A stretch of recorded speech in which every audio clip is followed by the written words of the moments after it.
On the air. All righty. I'm calling the Zoning Board of Adjustment regular meeting for Township of Long Hill, November 1st, 2022, to order at 7:33. Call to order and statement of compliance. Adequate notice of this meeting has been provided by posting a copy of the public meeting dates on the municipal bulletin board and website, by sending a copy to the Echo Sentinel and Courier News newspapers, and by filing a copy with the municipal clerk. Standard board procedures.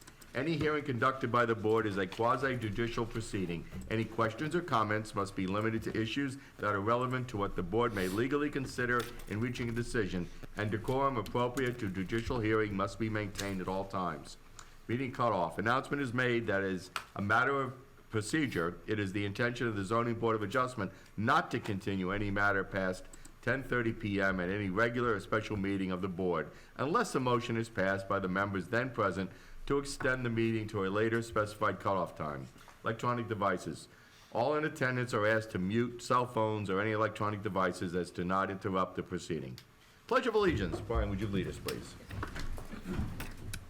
Pledge allegiance to the flag of the United States of America and to the republic for which it stands, one nation, under God, indivisible, with liberty and justice for all. Roll call. Yes, Mr. Aronio is absent this evening. Mr. Giannakis? Here. Mr. Grosskopf is excused this evening. Mr. Hain? Here. Mr. Rosenberg? Here. Mr. Lindemann? Here. Ms. Brennan? Here. Vice Chairman Johnson? Here. Chairman Correct? Here. Chairman, we have a quorum. Technically, Jerry is excused because he did text me Oh, saying okay. he wasn't coming. I will say so. All right, now we have meeting minutes from October 4th, 2022. Very short, page and a half. The people are all here that need to be, except for Jerry, but everyone else, except Jerry and Tom. Has everyone who was present had a chance to look at the minutes? Yes. Okay, any changes or corrections? No. Okay, do I have a motion to approve the minutes? So moved. Do I hear a second? Second. Okay, all in favor? Aye. Okay, good. Okay, approved.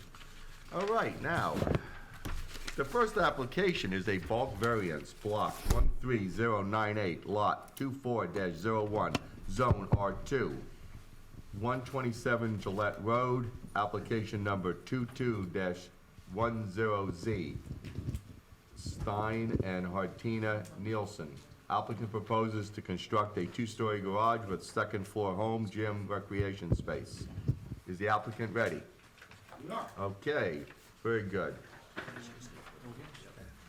Mr. Chairman, I just mentioned I reviewed the form and methods of notice for this particular hearing. I deemed them to be sufficient, and I believe that the board has proper jurisdiction over this application. Thank you. Thank you. Of course. All righty. So, Mr. Zelli, you want to make an opening statement and tell us what it's all about?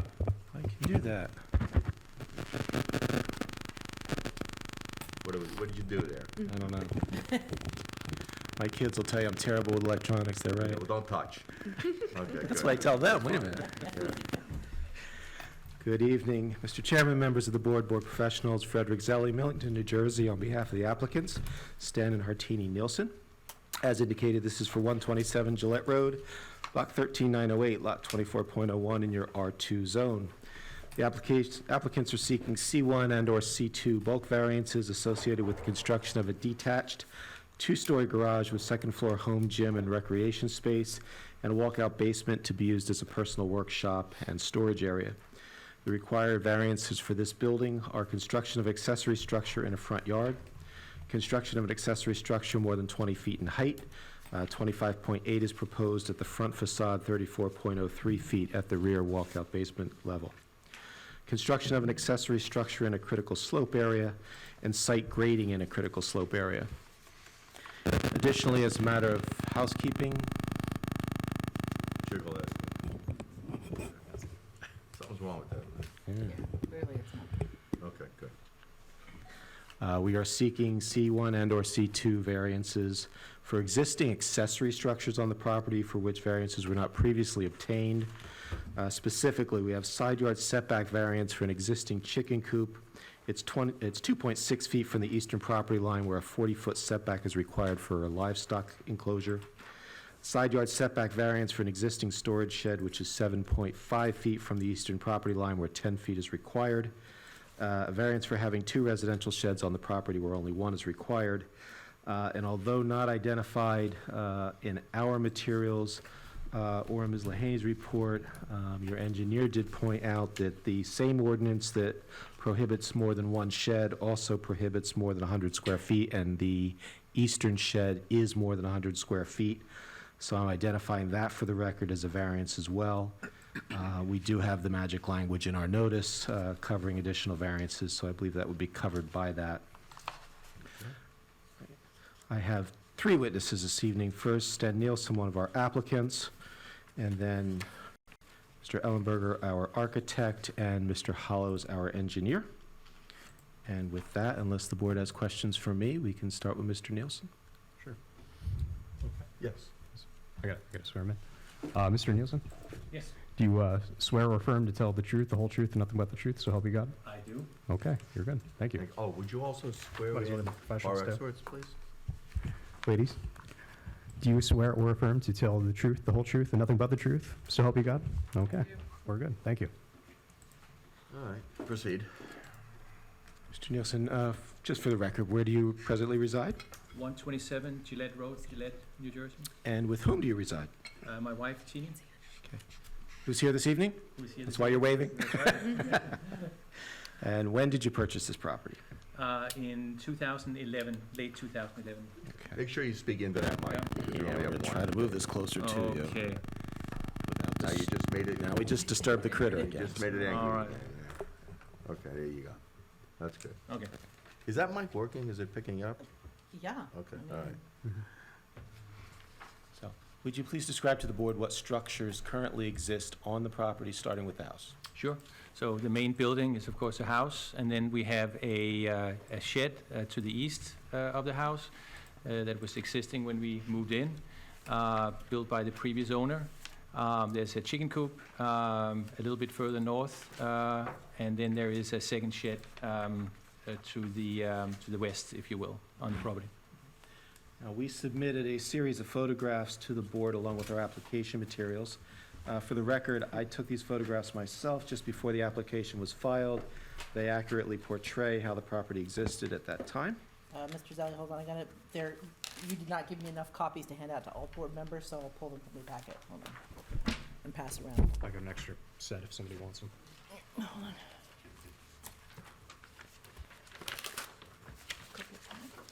Deb, in the future, do you want extra hard copies of photos? It's hard to tell. Okay.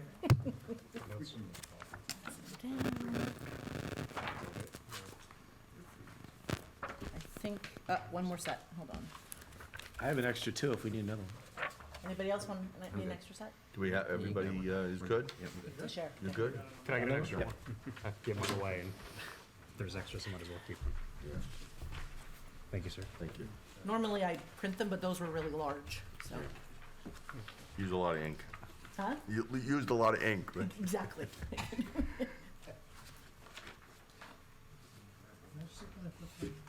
There's no garage currently with the house? Well, why don't you ask him that? Is there currently a garage in the house? No. Okay. Okay. Mr. Nielsen, what I'm going to do, these photographs are in the order that they appear in front of the board members at this time. What I'd like you to do is just describe each picture, tell what it shows. Sure, absolutely. So the first picture you see is the shot from Gillette Road, from the entrance to the driveway, with the mailbox there on the left, and that is showing at the end of the driveway the house as it is right now. Now, is that, for your purposes, as you use the house, is that essentially your front, just in lay terms? Yes, absolutely, it is, yes. That's where you enter, physically enter into the house? Yes, we either use the front door on the right, the red door, or in some cases, we go up on the patio and use the entrance to the kitchen on the left side. And that's the deck you're referring to on the left there? Correct. Okay. And just to give perspective, where is Long Hill Road in this picture? Where would it be? Long Hill Road would be to the right of the picture, going perpendicular to the house on the right-hand side. And you, your property is substantially up from the Long Hill Road, is that correct? That's correct, yeah. There's a slope from the road going up to the property, yes. Bless you. So the house is sitting on a saddle, if you will, on the very top of the hill, and with a drop off down to Long Hill Road a little bit, and a drop to the left down into the backyard. And go to the next photograph, please. Mhm. And tell us what that shows. Yeah, so that's just perhaps another, 10, 15 feet up the driveway from where the previous shot was taken. You're getting a little bit closer to the house here, so we can see a little bit more clearly on the left side of the driveway, opposite where the truck is parked. And that is essentially the area that we will be talking about for the location of the proposed garage. So generally speaking, is it sort of where the mulched area is to the left after those two trees? Yes, you can look at it as a mulch area. It's basically just a slope that doesn't have any vegetation on it, but yes. Okay. Next photo. Okay. And here we're coming quite a bit closer, but again, that left area with the proposed location for the garage, you can see there is a tree, a white oak tree on the right-hand side. That oak tree would be essentially just at the left side of the proposed garage, as it's going to be sitting on the property there. So the garage would be after it from this perspective? Yes, Okay. right after essentially, but very close to. Okay. Yes. Next picture. Yeah, so I believe that this is again that white oak tree you see in the picture there a little bit to the left. And if you're looking at the picture from this angle here with the curb, the Belgian block curb, that essentially would be the front of the garage with two garage doors, and then the garage going into the picture towards, the downslope, if you will. Okay. Through the trees, is that your house or is that the neighbor's house? The big oak tree, No, through the trees, it looks like there's a house back there. Maybe it's clouds, I can't really tell. there is a house back there. That's clouds, not a Oh, that's roof. clouds. No, that's clouds up on the corner. The next There- picture he's on the shows next the picture. house. The next picture, exactly, thank you. The next picture shows the house, yeah. The next picture shows the house. We're on this one. Oh, the next picture, I'm Yep. sorry, it was ahead. So here again, as a reference point, we have the white oak tree on the left-hand side of the picture now, and now we're standing essentially facing what the garage doors would be on this picture. Yeah, so that's essentially where we're looking directly at the garage doors if we were having the garage in front of us right now. And I think what Mr. Gianax's question was, in this picture, are we seeing your neighbor's house through that tree line? Correct, that's correct, yes. And how about how far that house is from where you want to construct the garage? Yeah, so I'm sure we're gonna get into some of these measurements a little bit later on, but from the rear end of the garage, there is quite a good distance down to the property line With other trees? with and- trees, exactly, with Okay. a wooded area down between the two properties. And then, of course, the neighbor's house is then sitting on their property. But that picture we're looking at right now, as you can see, I mean, the house is almost obstructed by the vegetation there. So there's a good deal of vegetation of trees sitting between the two properties there. Okay. We can have Mr. Hollow scale that off when he testifies also.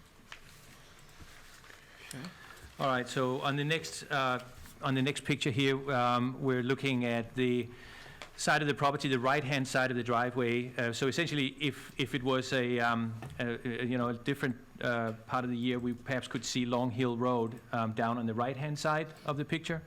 And again, the house is sitting here up a little bit on the left. We're kind of looking at that sloped area, wooded area that goes down towards Long Hill Road on this side here. So this isn't the side where the garage would be? No, this is the opposite, the Okay. exact opposite side, yeah. So now we've gone down to the backyard on the far, if I can say, east side of the property. The shed you're seeing here is a shed that was mentioned having been constructed by the earlier owner of the house.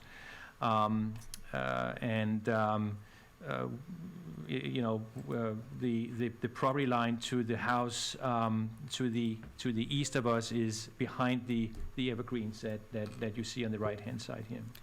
So from the photographer's perspective, Long Hill is behind, correct? Correct. Just one follow-up question here. Do you happen to have any idea when this structure was constructed? Any idea when that might have? Not specifically. The previous owner had the house for about, I'm gonna say that maybe for about 10 years before we moved in, so it could have been any time in those 10 years. So maybe it was built around 2005 or something like that, I would think. Do you know for sure that it was built by that owner as opposed to even previous owner? I do. He told you that? Okay. He told me that he had built it, yes. Yep. What else is shown in that picture that's relevant to? Yeah, so on the left-hand side, you see the chicken coop that was built, I think, a couple of years ago now. That's the chicken coop that's sitting also on the east side of the property, up against the east side of the property line there. And you built that yourself? Yes, I did, yes.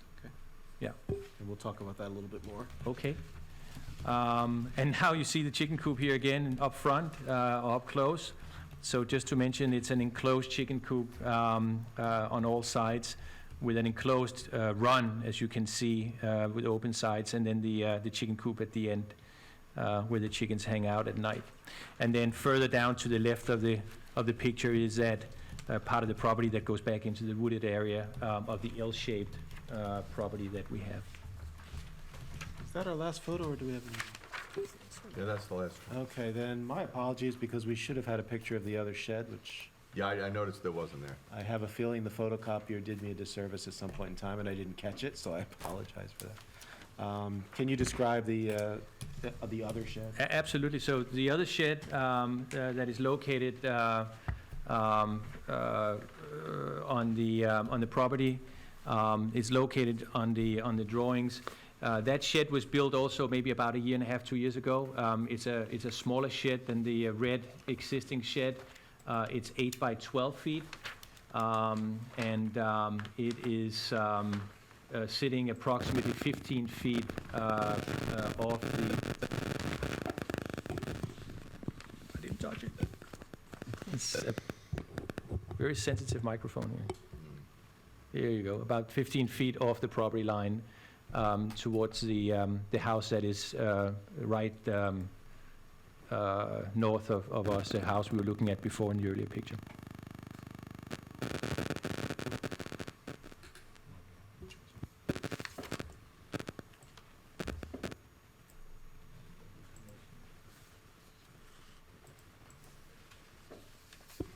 I think it's that plug where it plugs in.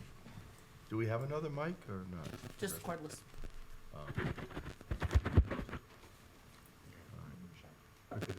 Connection.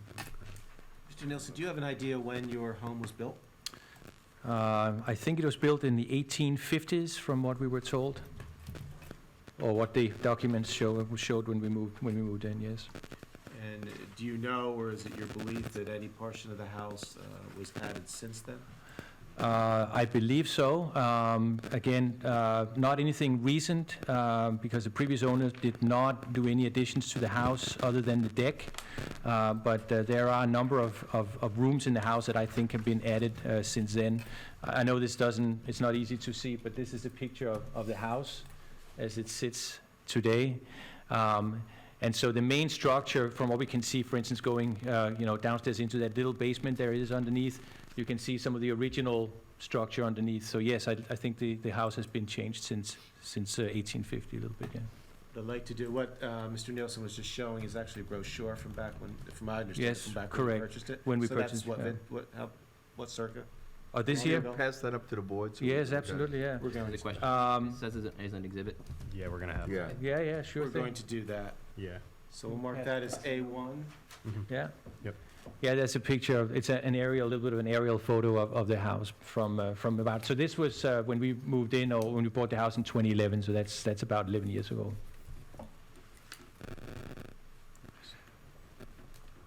What was that, an aerial photo? Yeah, sort of little drone photo. I believe that the deck was built by the predecessor, so again, between, 2002 or 3 and before we moved in. Other than that, the previous owner did quite a good deal of renovation on the house. They replaced the roof, they put new siding on, replaced the windows. So from what we were told, they had done quite a renovation job on the house. We have no objection unless you tell me that there's something substantially different from the interior shots and floor plans. Is that brochure essentially accurate now? It is, yes. Nothing else has really been done to the house, inside or outside, since those pictures were taken. So what I'd suggest, we'll mark the entire brochure as A1, Council. We Does did. that work? Sounds good. Hmm? But the neighbor on lot 23, is there a home there? I guess that's the one. Yeah, that's George Otto, and yes, there is a home there. There's a gentleman living in there, yeah. I guess the coverage, the trees, the coverage between the chicken coop and that home. I don't know, Yeah, more than that, actually. Again, back to the pictures we looked at before when we could see the chicken coop.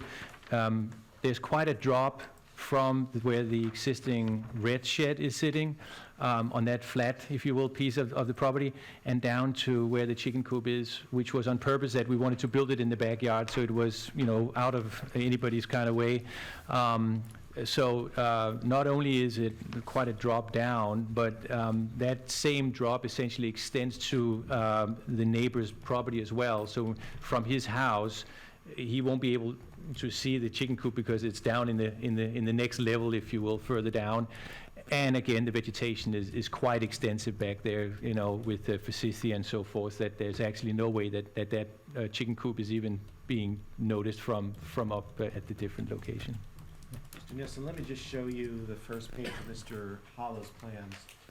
And I just want you to focus on the general map here, which shows the homes surrounding your property. Uh-huh. Does that accurately depict where Mr. Otto's lot 23 house is, and in perspective to the relationship to the shed and the chicken coop? Yes, that's correct, yes. So both of those accessory structures are behind the plane of his house, is that correct? Yes, correct. We'll have Mr. Hollows clarify that as well. I just wanted to show, since you're already Sure. on that topic. Okay. One of the board members asked you before if there's any garage space at all on the property. Your answer was no. Correct, no garage. Oh, one follow-up question on that. For the shed and the chicken coop in the photos, I see there's some significant vegetation to the east, towards lot 23. Is that, to your knowledge, is that vegetation on your property or on lot 23? There's significant vegetation between lot 23 and our property.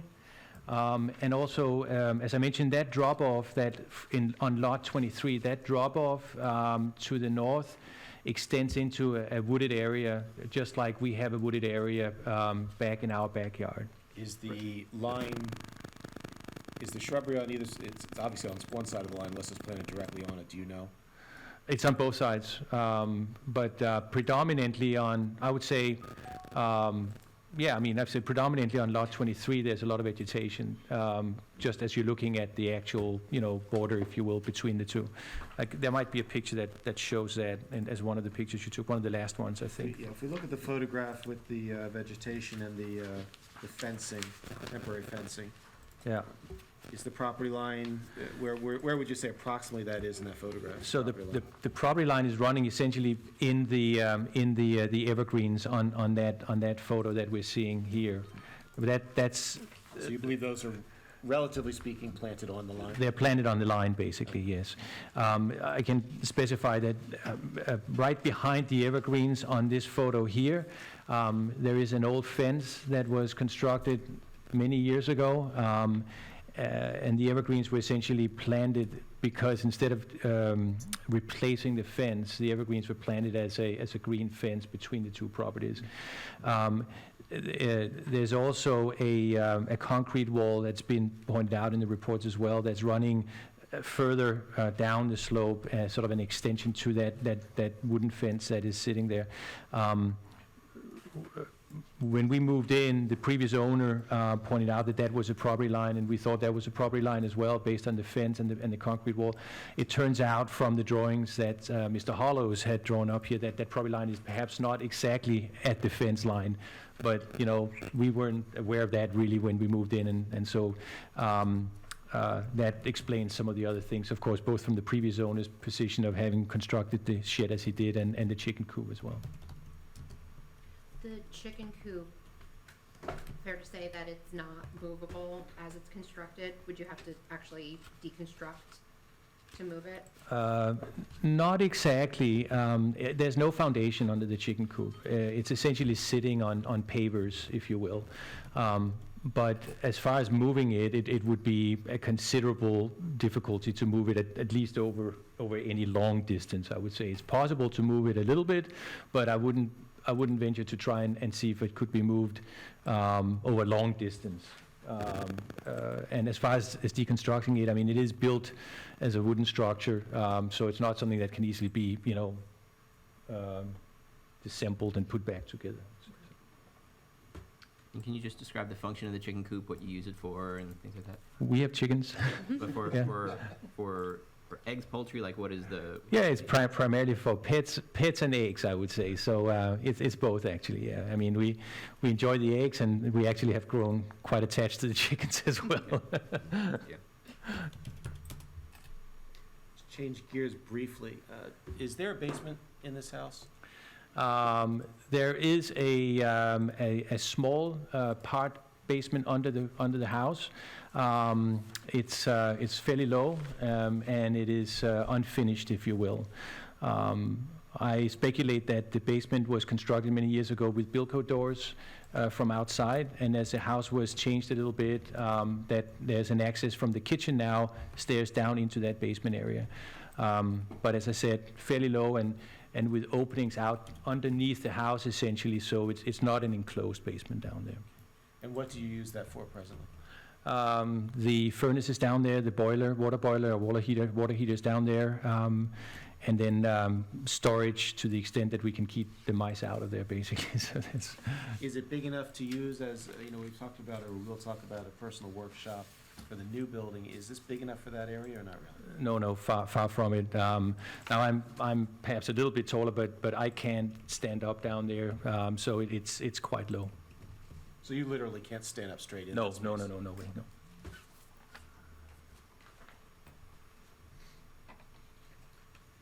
Now, you've indicated that you installed the chicken coop and that you installed the, we'll say, western shed, for lack of a better word. Correct. Okay. Which did you install first? I think the chicken coop was installed first. Yeah. And did you speak with the zoning officer, who I believe would have been Mr. D'Elia at the time? I did. I did come down here to the town hall and consult with this gentleman. I forget his name, but yes, D'Elia? yeah, D'Elia. Yes, correct. So I was asking for guideline around building the chicken coop, and what he said to me at the time was that there were no rules against having chickens in Gillette, because that was my first question, if I was even allowed to have chickens, and he said no. The only thing he said was that the property had to be 10 feet away from the property line, which was, I thought, similar to the shed situation, which I knew was a 10-feet rule, and that the township recommended against roosters, so we didn't get a rooster. But that was the advice I got, or the input I got from him here when I came down to ask about it. And obviously, you've indicated you did realize there was a 10-foot setback for sheds and things Yeah, anyway. yeah. Mr. D'Elia did not mention to you anything about the 40-foot setback for livestock enclosures? Not at all. I would surely have remembered that if that had been the case, yeah. And why are we 2.6 feet instead of 10 feet? Well, because essentially I was eyeballing the location of the chicken coop to the red shed that was already on the property before. And I thought that shed was in compliance with that 10-foot rule because of that fence that we talked about before that is actually unfortunately not the exact placement of the property line. So I eyeballed it and said, okay, 10 feet should be in line with the shed, and that's what it became. But that property line was off, and that explains why it's closer.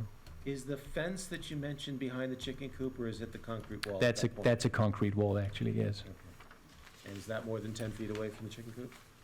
The concrete wall is a little bit further up. There is no specific concrete wall where the chicken coop is. So the concrete wall has stopped, but I would say, yeah, that's close to 10 feet away, yeah, sort of like from my estimate, yeah. Okay. And with regard to we'll call it the western shed, Again, did you speak with Mr. D'Elia about that before building it? I did ask what the rules were for variance, because I was obviously going to get a variance if one was needed.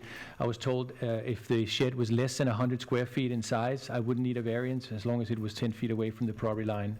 So again, if we decided to do an 8 by 12, that was less than 100, and I made sure that it was, that more than 10 feet away from the property line. At the time you talked to Mr. D'Elia, did you mention you had another shed on the property? I did. And did he say anything about that? He did not, no. In fact, I actually brought a basic copy of the schematics, if you will, of the property down, and said, we do have a shed, but I'm running out of space. And he didn't indicate that there was any issue with two sheds. So I was surprised when I learned that as part of this process here. And how is that shed attached to the ground, or is it attached to the ground? That is actually attached to the ground with a sort of a basic 2x4 foundation. But it's not bolted or attached, it's just sitting on the ground? It's sitting on these 4x4s. Runners? Skids, Skids, runners. No, it's actually, they're posts in the ground. Vertical Yeah. 2x4. Yes, Oh, okay. yes, All right. yes. Okay. And the reason for that is that there's also a bit of a slope on that property, it would be impossible to put it just on skids on the ground. So the way, we decided to do it was to essentially put a few posts down and then put the frame around those 4x4s. And it looks like there's like a ramp in front of the shed, is that right? Yes, that's because one of the reasons I was lacking space was my lawn tractor and my snow blower that was taking up a lot of the space in the existing shed, that then made that shed really not useful for any bicycle repairs and stuff like Shed that. is, what are we talking, 100 square feet? And the 96 square feet. 96 square feet, and the ramp is another, Oh, yeah, the ramp is, I don't know, it's as wide as the, so it's 8 feet wide and probably 4 or 5 feet, I would say, the the ramp. combination of the two would be more than 100 square feet. That is correct if you're calculating the ramp with the shed. Yes, actually, that's correct, yes. What's the square footage of the proposed garage? Ooh, I don't We'll have even the know off the top of architect my head. address that. I That's can't remember off the top of my head. I don't know, Ms. Anello, is the ramp included in when you deal with situations like square footage of a shed? It would be for coverage, but this is. It definitely would apply to your coverage, because it's a permanent ramp, right? It's not something that you can, push up against the side of. No, put it's. inside when you're not using it. It's a permanent. Yeah, it would be difficult to kind of like move it all the time, that's right, yeah. Is it affixed to the shed, or is it I mean, just it's- butting it?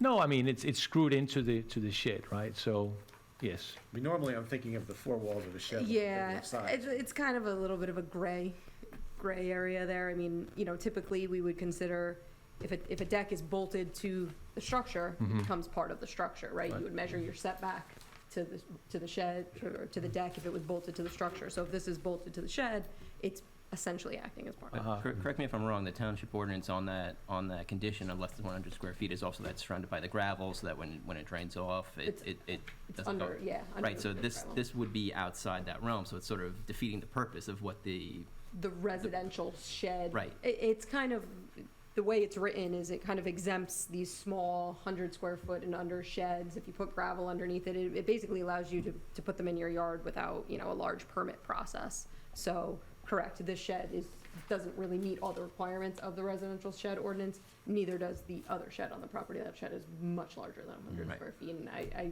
But that was, Don't know that what one was material. pre-existing. that one is Yeah. pre-existing, correct. He did not construct that, but just of note that neither of them comply Conform. exactly with the residential shed requirements. So Is that's the, kind of why they're just part so of I'm this clear, application as well. I understand if we include the ramp that we might then trip over from 96 over 100. Is there anything else, and aside from it being a second shed, which is identified, is there anything else not compliant about that one? Let me take a real look. So residential sheds should be limited to one shed, maximum size is 100 square feet, setback from rear and side property line of 10 feet.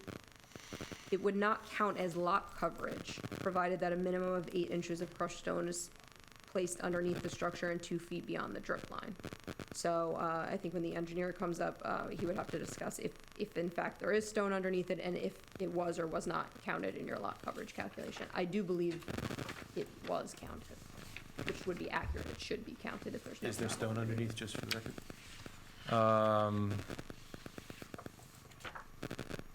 No, there's no stone underneath. It's not like we created a stone path first, no. And just for the record, we are nowhere near an issue with coverage. Yeah, Proposed is 11.8 in a 20% zone. correct. And both sheds are shown in the lot coverage calculation. The one shed is 206 square feet, and the second one is shown as 102 square feet. So I think he was including the ramp in that because it's only an 8 by 12. Sorry, That would- that's good for coverage, but I don't think it triggers the No. 100 square feet variance per shed. The ramp, you mean? Right. Okay, let's talk about the garage. Okay. What's it in there? Sorry, one question before you go to the garage. Sure. Just going back to the vegetation with the chicken coop and the shed that are close to lot 23. Yeah. In the winter, do you have a similar condition that you're showing in the photos, or is it more sparse? Can you see through? Can you just describe it? No, it's very similar to the photos, partly because when we're talking about the existing shed, the red shed, the evergreens that are planted are taking up at this point, most of or all the view essentially from lot 23. The further north, if you will, further down the slope towards the chicken coop, I would say between the two properties, but mostly on lot 23, as it is because of the way that the property line is. There is a very, very heavy forsythia, growth all the way down there, which is essentially obscuring the view both summer and winter. So even in the winter, it's that you can't see through that at all. Thank you. And the evergreens that are shown in the photo are truly evergreens, they stay green? They stay green. Yes, absolutely. Yeah. Let's talk about the garage. Okay. Mr. Ellenberger, Mr. Hollows are obviously going to give us the real details, Mhm. measurements and everything. Yeah. But just in your words, can you tell the board what it's going to include and why you want it? Yeah, sure. So it's been described as a two-door garage, a two-car garage. The idea is to have a basement level underneath, which is possible because of the excavation that needs to be done anyway for the property, or for the construction, I should say, for the foundation. Garage door, garage floor for cars, and then an upper exercise room, recreational room above. So that's essentially the layout, as you know, of the garage structure. Will there be a bathroom anywhere in the building? Yeah, the idea is to have a bathroom on the upper floor with a shower stall as well. Any kitchen facility anywhere in the building? No plans to ever have a kitchenette, no. Okay. Any sleeping facilities anywhere in the building? Also not planned at all, no. Right. And do you understand, and will you state for the record and stipulate that this building would not be used as any kind of accessory residential structure? Absolutely will not be used for that, no. Your plan for the second floor does not show a shower stall in the bathroom. It just shows a sink and a toilet. Yes, I think that actually was because of the conversations I had with Mr. Ellenberger on the design, on the drawings, that the initial drawing we did was without the shower, and then we decided to include it in the application, even if the drawings are not showing that. Okay, well, where would it be put if There is I think there is a closet space next to the bathroom, Yes. and that would be essentially where the shower would so be. you'd eliminate the closet? Correct. For sure. How many bathrooms are currently in the house? There are 2.5 bathrooms in the house. And you need a third bathroom in the garage for, why? Well, as an exercise room and recreational room, the idea is that it would be, quite nice if you have to use a bathroom, or after exercising, want to take a shower, that you can do that on site, so to speak, instead of having to walk into the house or walk over to the house. So you're saying instead of leaving that structure, walking across your driveway to your house, you would be able to go to the bathroom or take a shower at that facility? Correct. And how many stories is your house currently? 2 stories. 2 stories? The workshop space, what do you intend to use that for? Yeah, so the workshop space essentially is predominantly for bicycle repair and other sort of smaller, hobby, projects. I don't intend to build a full wood shop down there or anything like that, but it's mainly for just, putzing around and doing bicycle stuff and stuff like that. Would that all be personal, or do you do that? No, all personal. I don't do that for work or anything like that. I've got two questions about that space down there too. How large is the opening of the doors that go to that space, and what is the square footage of that area?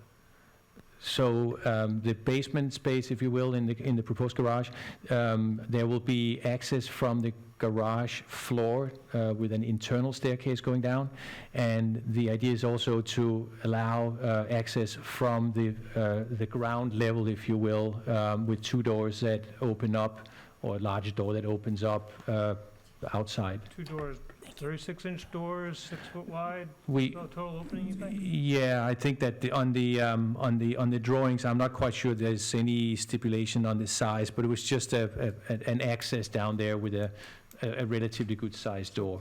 Good sized door that a lawn tractor could fit in? Well, technically, yes, correct, but not planned, but yes. I understand. Yeah, and as far as the square footage, I have to apologize, I don't recall the number, so we'll have to consult with these gentlemen We'll down have here. Mr. Ellenberg Yeah. go into all of that, including the size of the door. What would the finishing look like in the basement? I would say very basic finish. I mean, I don't plan to do anything much with that basement space as far as fixing it up. Cement and cinder block, or? Yes, cement and cinder block, yeah. And I would say that more than anything, it's really going to be a storage area as well. So I do like to have the idea of being able to use it as I said before, a little bit of a repair shop. I'm currently using the red shed in the back of the property, but that shed is completely uninsulated. So it's either freezing cold in the winter or it's boiling hot in the summer, so it's not really conducive to do much work out there outside, right now and maybe in the spring. So having that basement space that will at least have, somewhat of a workable, comfortable temperature would allow to do some stuff down there. But I would say more than anything, it's also essentially a storage situation because we don't have much storage space in the house itself. The basement I mentioned that's in the house right now is very limited for storage. So the idea of having that ability to put stuff that we don't need out there would be ideal. So you're saying in the workshop that you're looking at, the basement, it's just for odds and ends, tinkering, fixing things here and there in your own home? Absolutely, yeah. Okay. Yeah, that would be it, yeah. And do you intend to use the garage to park your cars? Exactly, yeah. There would not be much else in the garage other than cars. So the placement would need to be in the driveway area in order to make that happen, right? I'm sorry, say that again? The placement that you're proposing would need to be above the Yes, driveway. exactly. Otherwise, we couldn't get the cars in. Yeah, Okay. exactly. Yeah, exactly. The current older shed in the back, that has no electricity to it, right? There is power in there, yes. There is? Yes. Okay. Can I ask a question? Sorry. Is it possible then, because you need a variance to have these two sheds, is it possible to consolidate your storage into the new garage and get rid of one of the sheds? Read my mind. I think the answer to that is yes, especially if we, during the excavation, can get, the room that would be that basement area, because you have to remember there's a slope right now, so we would excavate out. If there is a possibility to excavate that out, I would absolutely be saying yes to that and possibility to consolidate and have just one shed instead of two sheds, yes. So what would, when you said possible excavate out, what elements or what conditions would prevent you from excavating it? Only the fact that every time I want to, plant a tree or plant up at the property, I'm digging into rock. So there's a lot of rock up there, and I'm a little bit nervous. Although we haven't done any pre-digging, any testing, but I'm a little bit nervous that if we do hit a major rock, if we put something as a shovel in the ground, that excavating out might be a little bit of a problem. But again, hopefully not. And I would say even if we are somewhat unlucky and not able to excavate the entire footprint out, I would still be willing to, based on the fact that we are going to get a good-sized basement, to say we're okay with eliminating one of those sheds. And most likely the older one, right? That would be correct, yes. For various reasons. First of all, because I can't use that as a workspace anyway, as I said, because it's not really conducive, and secondly, because it is the oldest of the sheds out there. The intent is to have the basement the exact footprint of the garage, right? Correct. Okay. So that would mean that you'd be excavating almost straight down from the edge of your driveway. Correct, correct. I have a couple questions. Is this accessory structure going to be conditioned, meaning heated? Going to have heat?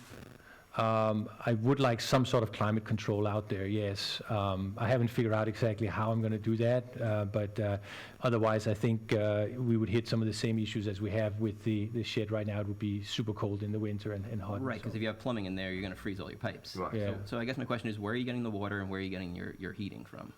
Yeah, so water, I would imagine, again, we would pull that from the house, from the existing structure out, put water out from the house. As far as heating, what I have thought about is to basically have a heat pump that would provide temperature control winter and summer from that unit.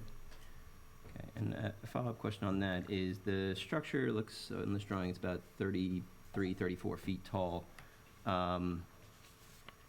It's essentially 3 floors of usable space. So your accessory structure is technically bigger than your house.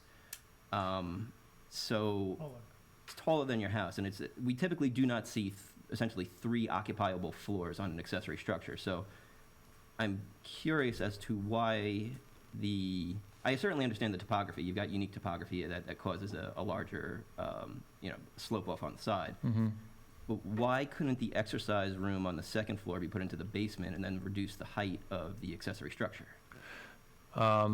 Well, first of all, I mean, the basement itself we don't really know how much basement we're going to get at this point. One thing is, and that's one thing. And secondly, the idea was to use that basement space predominantly as storage and workshop.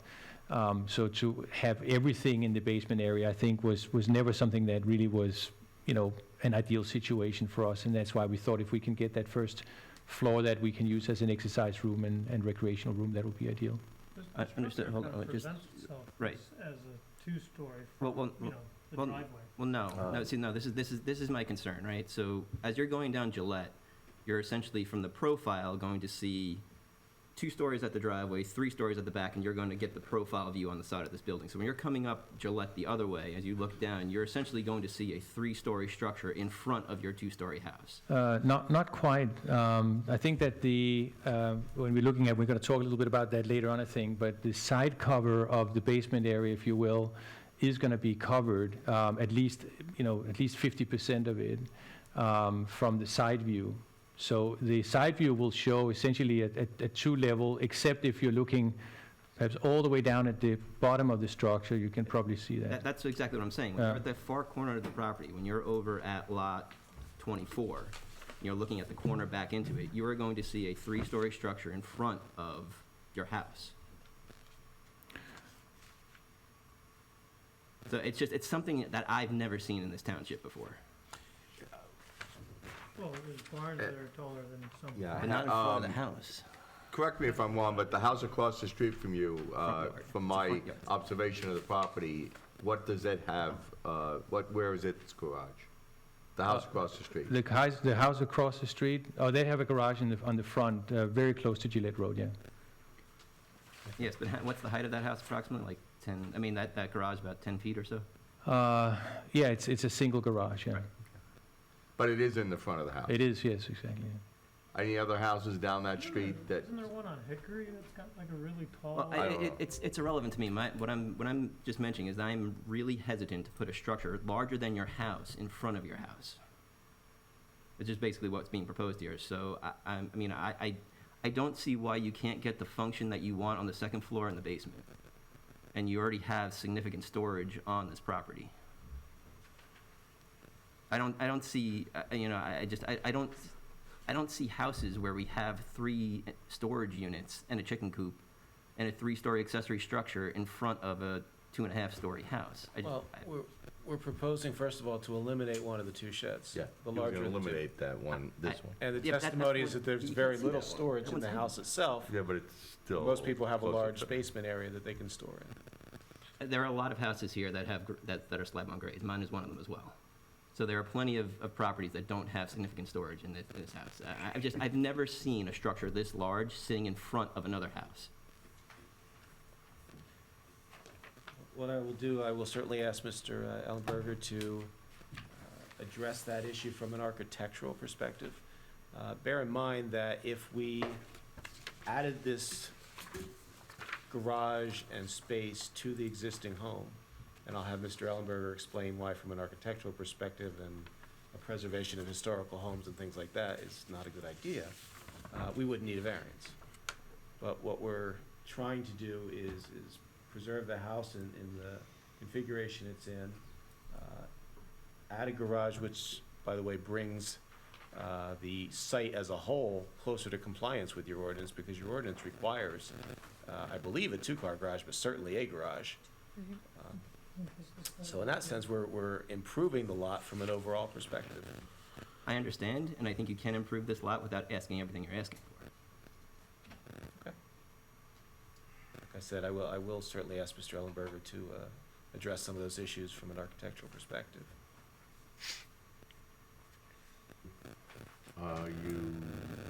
I'm just seeing if there's any further Yeah, questions. no, I mean, other than that, are you ready to call your other witnesses? Yes. Okay. Are there any additional questions for the applicant himself? No. All right. Mr. Ellenberger, you're up. Oh, before we do that, I see there is one member of the public, but you're the second applicant, right? Okay. Are there any members of the public that aren't the second applicant that may or may not be here that have a question? Okay, hearing What's the none. second applicant Right. has a question? I close it to the public. Just want to be technical here.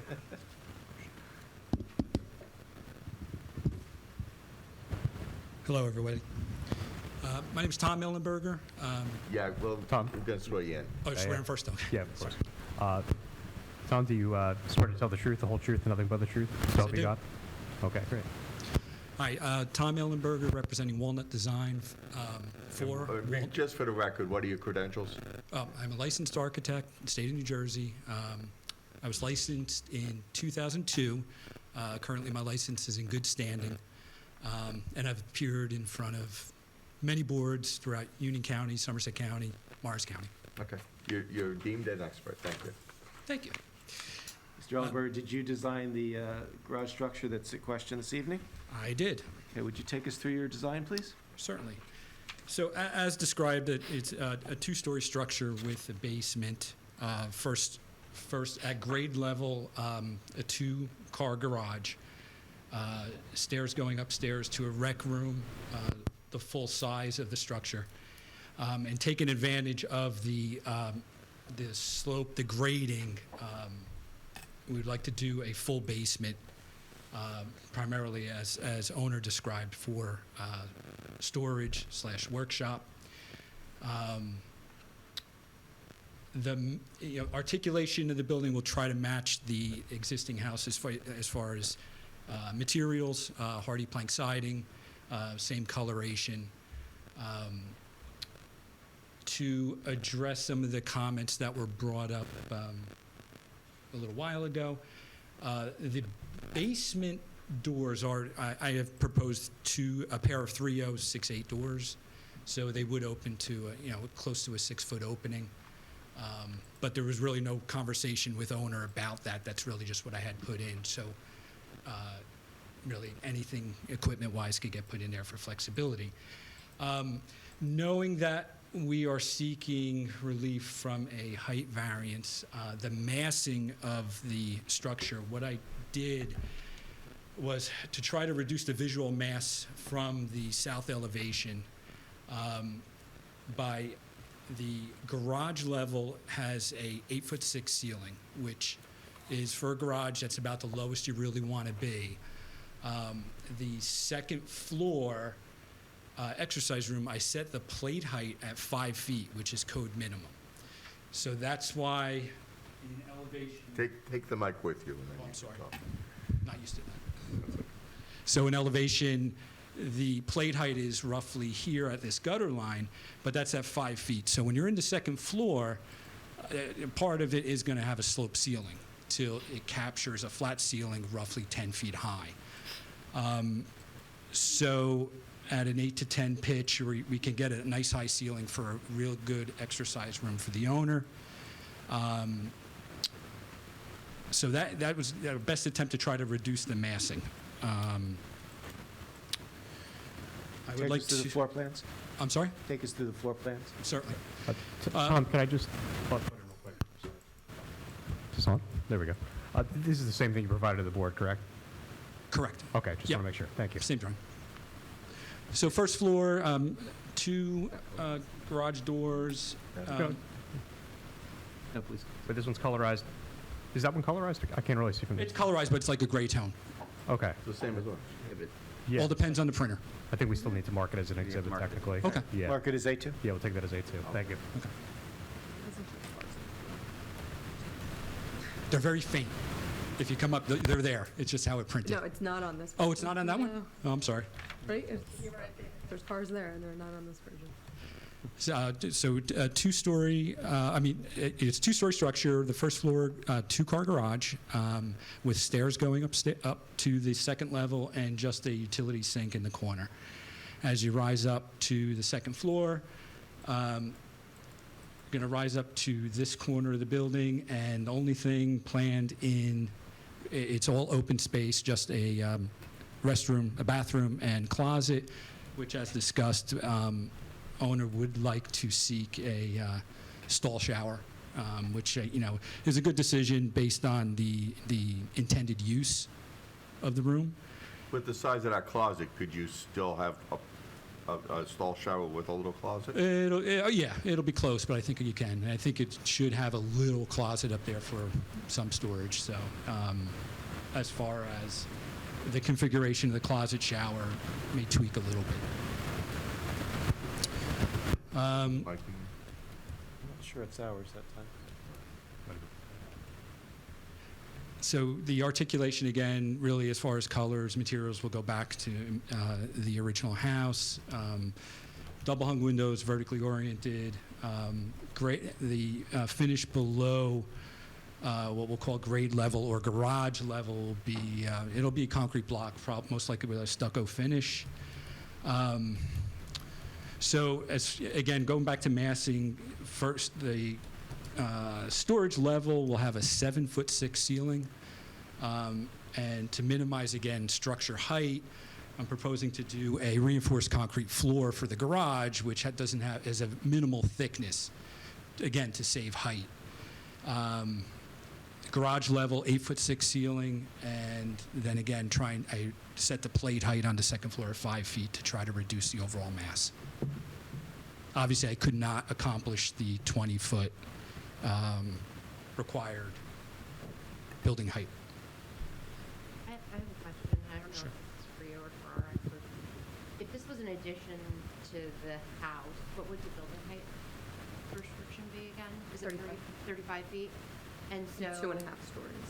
Right. So if he, because this is really kind of an addition, not attached to the house, right? So if he built some sort of like breezeway, if that was possible, attaching what he's proposing here to the house, would we be having this conversation? Would that change? About building height? Yeah. Not about building height, but now you got into FAR. Yeah, there would be other considerations. Okay. Building height might not be one of them. I believe I indicated in my report, even though there isn't a requirement on an accessory structure for number of stories, I did point out that this is close to what we would consider a 3-story structure. It Right. depends on if 50% or more of the basement is exposed. If so, then that would be truly by code considered a 3-story structure. So did you have an opportunity, or did the engineer have an opportunity to look at that? I did. I calculated at 40% as wall coverage. Exposure. Exposure. Yeah, exposure. So by definition, if this was an addition to the house, this would not constitute a third story. Correct, correct. Mr. Ellenberger, so it's, obviously the issue's out there.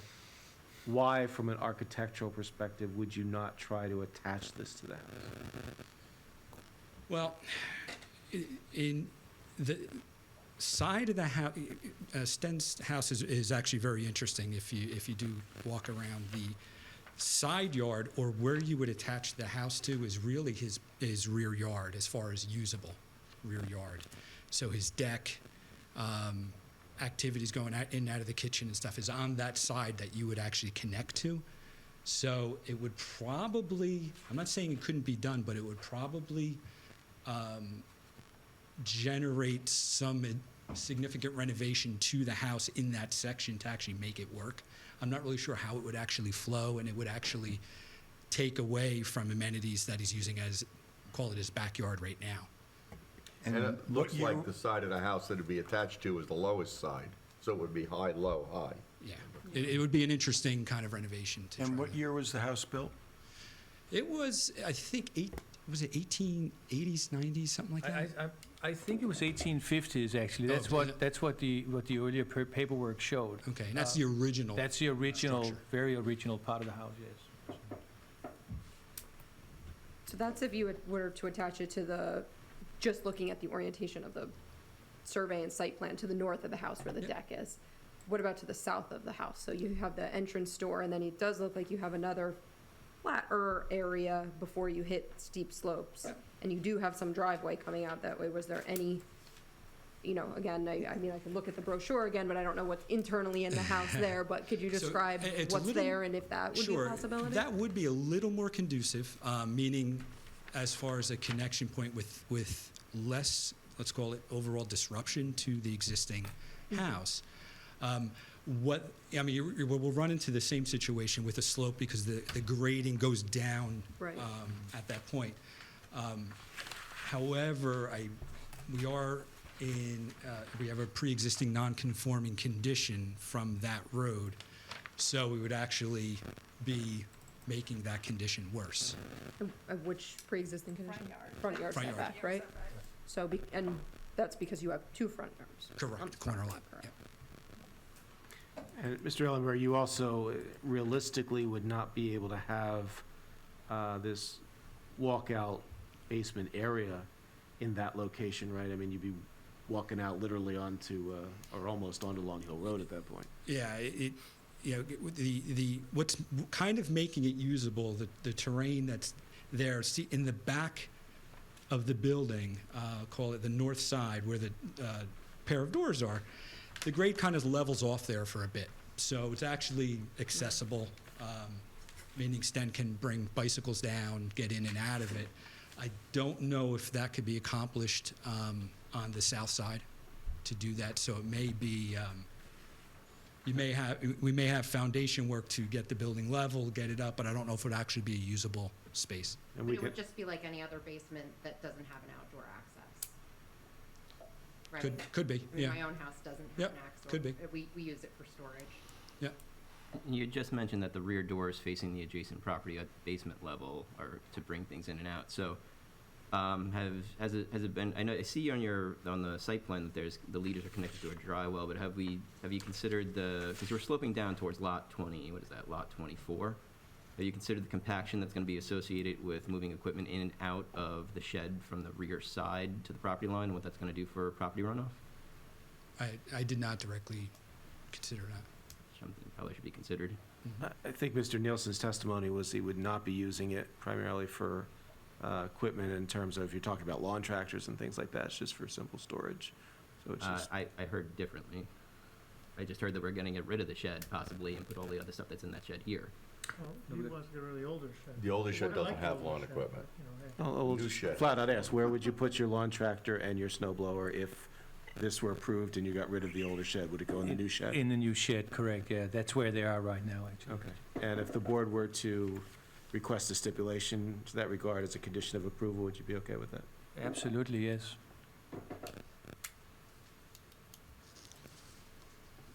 Are you finished, or can I just have a question about your elevation? Sure. Your north elevation is facing, if I'm looking at the plan, that's on the second floor, that's facing, that's the top side where the plan north is, north elevation is the top side of the drawing on plan, correct? Yep. Okay, so if I'm looking at this correctly, and please correct me if I'm wrong, the restroom has a single window, Correct. and that's dormered? Correct, it's in that dormer. Okay. And then if I'm looking on the plan, you have a sloped ceiling that you said has a plate height at 5 feet? Plate height starting at 5 feet, correct. Okay, so then I guess my question is, looking at your second floor plan, if the plate height starts at 5 feet at the door, going into the dormer, how do you get out of the restroom without increasing the dormer height? The dormer actually starts at that door, at that wall. So in the restroom, in the bathroom, it'll have a clear ceiling height. I And it'll understand, start but you have to get into the bathroom, right? True. Good point. There may be a conflict there, but it's a redesign of the bathroom. Right, but that redesign means you're going to have to increase the dormer height the dormer width on that. I would address it internally to the structure. Or put the door. Put the door further away from the plate. Put the door where the closet is. Yeah. No, but we have a shower going. See, I don't understand how this, see, my concern is that the elevation doesn't accurately depict the way that dormer is going to be built. Because the way that plan is showing, the dormer is going to have to be bigger than what the plan's showing. Okay. Mr. Ellenberger, is there any reason we cannot stipulate that the elevation would stay as it appears? We can definitely stipulate that.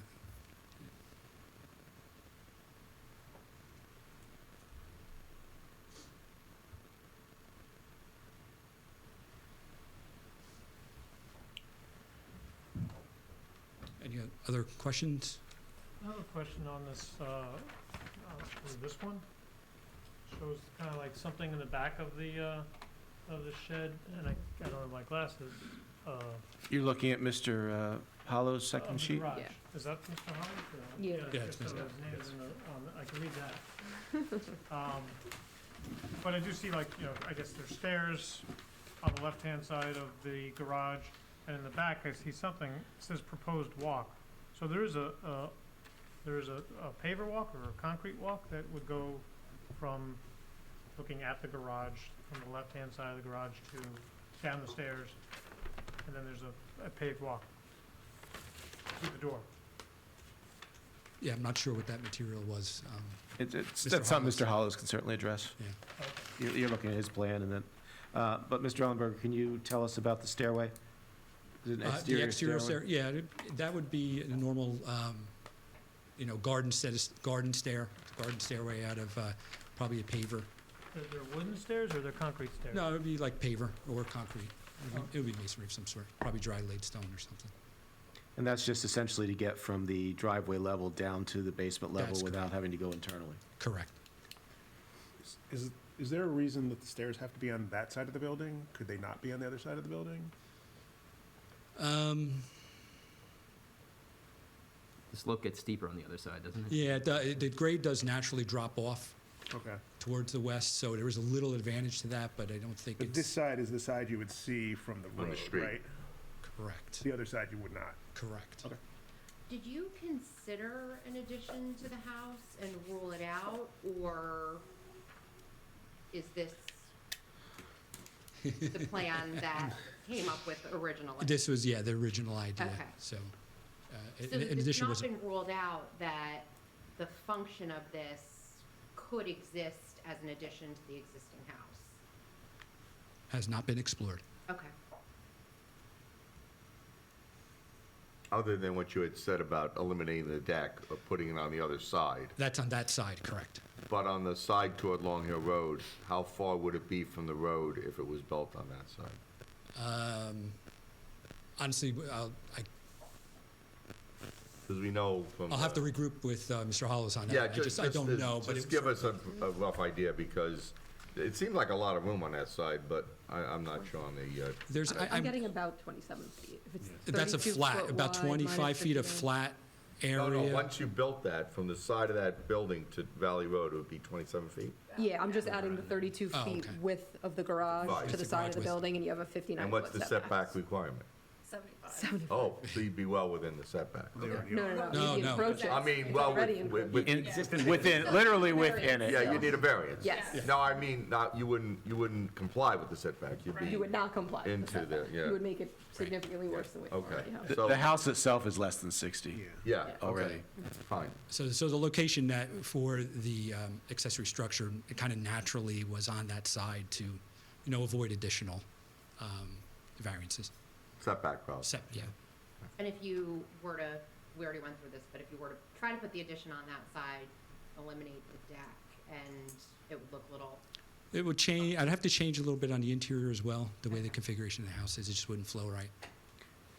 Mr. Nielsen, let me ask you also you're following where they're suggesting putting it where your deck is.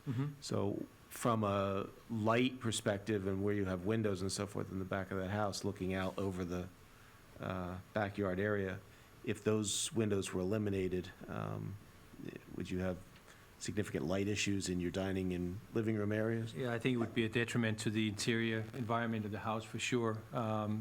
We're very fond of the windows we have and the wooded area that we have out that way, so I would say it would be a detriment for sure. Mr. Ellenberger, you know the house as well. Do you agree with that I do, from an architectural perspective? absolutely.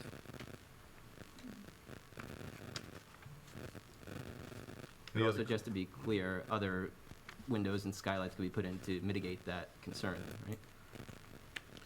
Well, the existing structure in that area is I believe that's the area that's only a one-story. Correct. So On you that get- side. You can get skylights there if you had to, right? Yeah, I think you have a low slope roof there at that. Yeah. I honestly, I didn't analyze the existing structure of the house, but from what I remember, it's just a low slope roof, so, yeah. I guess not out of the question to do, I wouldn't necessarily want to do that. Add skylights on a low slope like that. You're saying that's a membrane roof and not a shingle roof? Stan, that's not a shingle roof there, right? That flat part, is that a membrane roof, like a rubber roof? Who has Exhibit A at the moment? Yeah, that may show it, actually. Mr. Ellenberger could take a look at that. It'd probably be helpful. It's an asphalt looks like it doesn't have shingles. a texture to it. Yeah, asphalt, flat. it's Like a asphalt, flat roof. asphalt shingles, yeah.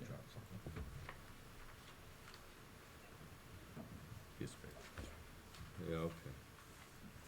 So, yeah, I can see from this picture, if you eliminated the deck, you'd be blocking the view from those upper windows there.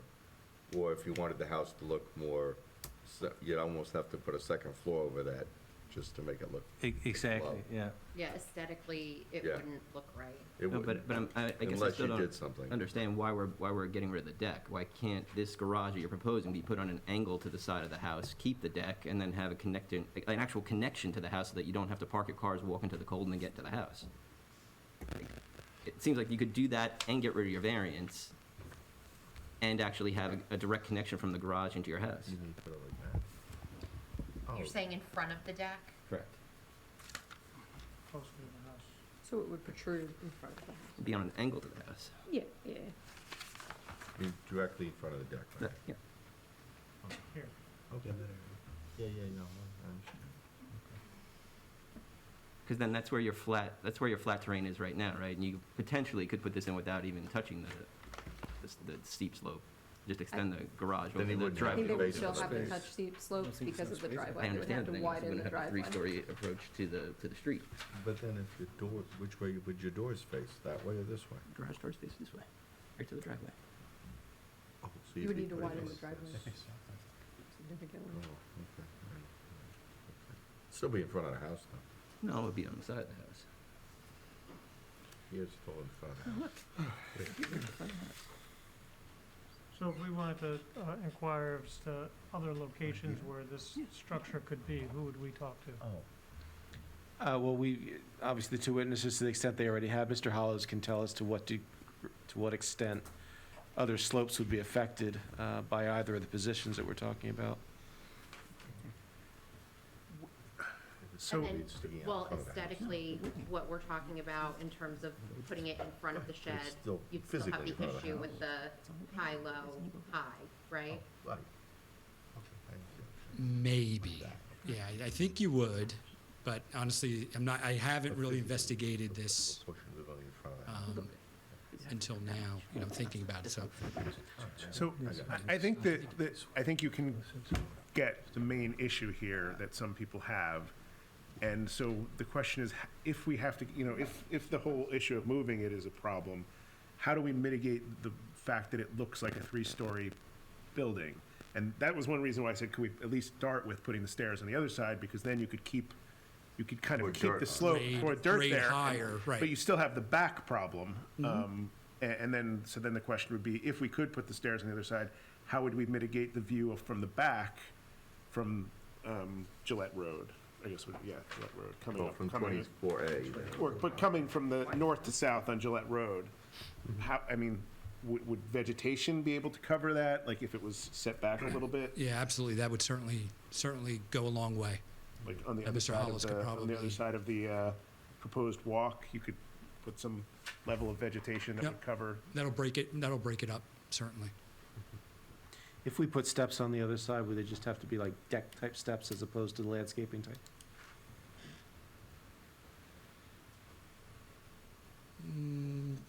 Yeah, it could probably be either way. The preference up against the building would be more a masonry step.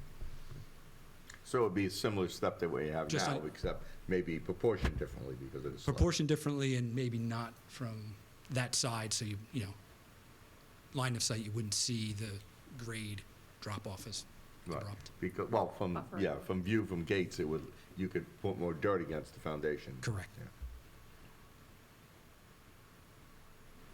But you physically could do a workable set of steps on the other side. Correct. Any other questions? Mr. from our- Nielsen, would you have any problem with putting the steps on that side if it pleased the No, board? no, that would be okay. Any other questions from our expert? Not for this witness. Just, Mr. Halls will come up next. Just, I'd like to address, in the technical planning review, one comment that came up that I just want to address real quick on building height. The 33.8 that I show on my drawing is to the finished floor of the storage area. So, technically, the 3403 is the correct building height to lowest point of the grade. So that's a architectural mistake. I apologize. And speaking of the technical reviews, have you covered everything that's within your domain, so to speak, that's in the two I reports? believe so. I believe so. I believe so as well.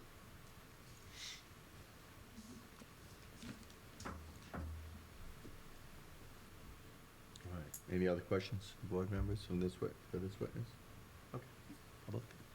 What? Public? We've already determined there is no So public. I have another question. Go ahead. Just because I keep going back to, is it realistic to have it attached to the house? If it's correct that the lower part of the house that we're talking about on the side that the garage is on is already an addition, are there any negatives or downsides to then adding an addition to the addition? Probably not. One of the complications will be probably finished floor heights Okay. and plate heights. I'm trying to make that look right and work together. I know the house, I don't know how many steps you have going up to the house at your front. From, Say when you walk in the house, you have about 5 driveway? steps? from the driveway up, Yeah. I'm gonna say four steps, So 4 or 5? yeah, four. 4? So, if you think about that, at the driveway grade, there's, right there, probably about 3 or 4 feet differential, without considering the grade, the natural grade in that area. And you could still excavate, though, and make a basement, correct? You just have more excavation, Correct, yeah. because you'd have to take away part of the driveway. Yeah, because ultimately, that's what the family's using now. That's not technically, but that's what they're using as their backyard. I mean, that's their flat level area. They have their deck in. Well, the deck, it's not backyard, it's deck. No, the deck is there, but as far as usability, like, to pick saying me after lawn the deck. chairs, basically, deck. they use that area pretty frequently. I have one more question. You're saying from the driveway to the peak is 2510, is that what it says? On the front elevation, Yeah. Is the driveway, is that what it says? I think that's. It's correct at Is the driveway 2510. slope down there from, or is it pretty level? I mean, it's gotta slope a little from the house. Or is the house gonna be higher situated than? I believe the house, I think the grade is a little bit higher, and Mr. Hollis can probably confirm that, but it's, there is, I think, a slight grade change up towards the house. And do you know how tall the house is? That's to address Mr. Johnson's comment before.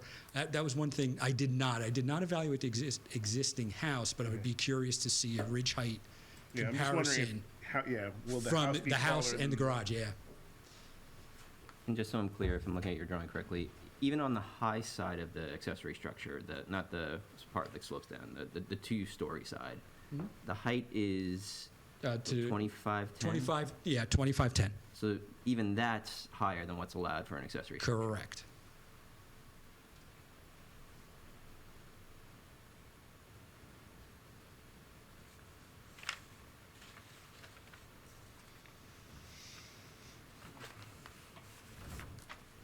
Is there any way to make, on that elevation, two usable floors, garage and an upstairs within the 20 feet?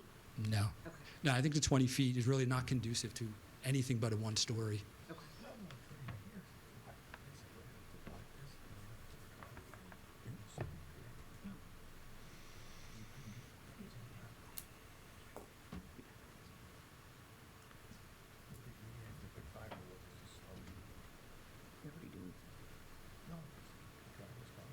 I'm sorry, you, I'm just, if you were to take this building and put it in front of the deck and somehow angle it, you would have to extend the driveway to get into the two-car garage, right? Correct. And that extension of the driveway would be into the slope. Yeah, a good portion of it, yeah, would be, definitely. at Wait. the same location where the garage is proposed, you're going into the slope, right? But the doors are gonna be coming right out to the driveway. The garage doors are just going out to the existing driveway, right? Yeah, depending on, I guess, how it, gets rotated. No, Are I'm you saying, asking as we're proposing now? as you're proposing Oh, as we're proposing now? the garage doors are going to the existing driveway. You're not adding driveway, you're not changing driveway. Correct, it's very close to the exact curb line as Okay. far as where the doors are. But if you were to move it closer to the side of the building, you would actually have to add driveway to Correct. correctly use two doors Cor- and that, adding that driveway would be fill and supporting in a low area. Correct. Okay, just wanted to get that straight, because I couldn't see. Yeah, it's 'cause not the really- driveway narrows there, so. Yeah, and it's not level as soon as, it starts to drop off as soon as you Yeah, get right past to that. the left of the driveway, just drops And that off. driveway would have to be supported by a retaining wall, I would think. Right, a retaining wall there, yeah. But just so we're clear, you could also set the floor of the garage lower so that you don't need to fill, and then you just make up the difference between the house and the garage. But I would try to work with the existing grade of the driveway. Correct. That's what I'm saying, because the chairman's mentioning that the driveway might need to be filled to work with the existing grade. What I'm saying, you can actually, you don't need to do that if you set the garage lower. Potentially. Correct. Although it will drop off towards the one side, though. Correct. Still, it's not going to alleviate it, completely. Completely, but it's not like it has to be this huge retaining wall. Yeah, agreed. Yeah, but one door would be higher than the other then. No, you level it off, Okay. Then you're going downhill into the garage. possibly. Then you put a Okay. trench drain. I don't know, that doesn't make sense to me. But, all right, But regardless, whether or not you relocate the driveway, the garage isn't really my concern. My concern has always been a three-story structure sitting in front of a two-story structure, and that hasn't been addressed yet. So I'm not saying to move the driveway, I'm not suggesting to move the garage. My question is, why is there a three-story building in front of a two-story building from the street? well, that's one of the reasons we were talking about moving the stairwell to the other side, so that you could put more dirt there and it would look like a two-story building. Because you wouldn't have that step stair to look. Where you gonna put it? Oh, well, that's, This is where you're gonna put it, right here. Can I ask a question about the proposed structure? Yes, you would. Sure. This is it.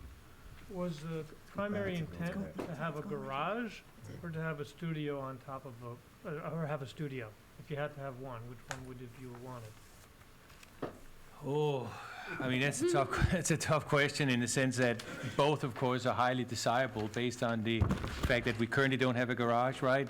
And fact that I really would appreciate the extra space because we don't have that in the house right now. It's a small So house, yeah. it's not an easy, one or the other, in my opinion, if I can sort of say that. It's, Yeah. But you could see how, having a garage and a studio and space underneath is all adding up to a taller building. Yes, I can see that, yes. And so, it obviously is a situation where, to elaborate a little bit, Tini and I have talked about, in the next maybe 10 years, as we come close to retirement, do we want to stay or do we want to leave, right? And we really like to stay in the community. But so from a quality of life perspective, we thought, okay, what do we want here in order to really want to stay, in this house? And the two things we really wanted was that extra space and the garage. So both plays into that, idea of this is where we want to be for the foreseeable future, and both are really important to us in that So it sense. wasn't really your intent to say, we want a 3-story structure, it just kind of came out that way? No, I think we want a two-story structure. I think what happened was that when we talked about what we call the basement level right now, is that it became a little bit of a question about how is the garage floor going to be essentially constructed, right? And because we need to do the excavation anyway for the foundation, we thought, okay, this is a possibility then to have, that storage space that we probably will at some point lose with the shed that we have in the backyard long-term anyway. Garages don't often have, basements, they're built on the grade. So if you had your, call it recreation space, it's my understanding that there's plenty of square footage or lot cover, you're not exceeding your lot coverage here. If you Nowhere had near. studio space on the same level as your garage, but not on top of it, making a larger footprint, Right, but not a taller building. yeah. Has Yeah. that ever been explored? I think it has been considered at some point that we could essentially add, what would be the equivalent of a third garage door and just make the structure, bigger to that side instead of higher.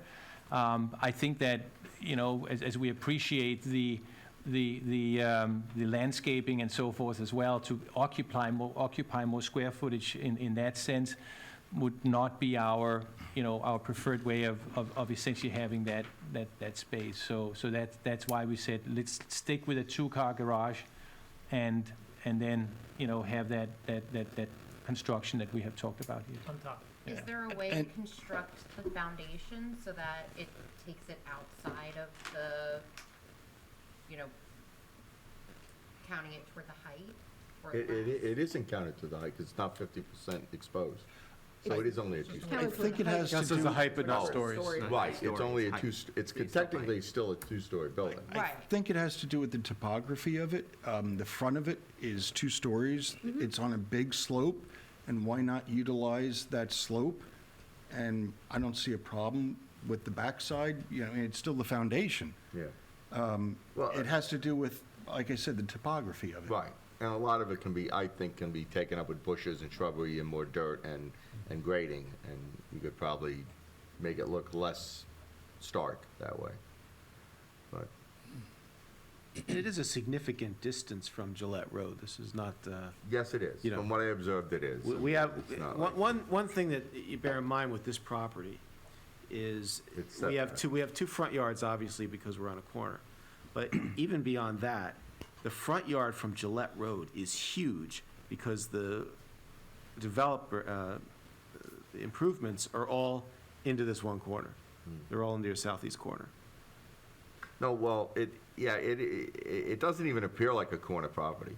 I mean, it is on the corner, but when you're standing there, you don't even know you're on Long Hill Road unless you go to the edge of the property and look to see because of the downslope on it. I mean, from what I observed, it doesn't appear like a typical corner property. No, not in any way, shape, or form. Now, if you're standing at Gillette Road, are you gonna see a break between the 2 buildings, or is it gonna be as if there's the garage structure kind of blending in to the home? I mean, we're all looking at the same plan, but I think it's fair to say from Gillette Road, in most cases, no, you're not gonna see that It'll break. kind of look as though And it's- you're certainly not gonna see it from Long Hill Road because it's way up above you Yeah. with So trees in when you're between. driving up Gillette Road to Long Hill Road, what are you seeing visually at the back there? That big house. Right, and the That's neighbor that's no, right the there. neighbor's big 20 house. 24A's house you're gonna see. Oh. That's the big house you're gonna see. Well, they're That's not gonna here to hide. defend themselves, so. That's gonna hide that's gonna hide the view of his house. Okay. That's a huge house.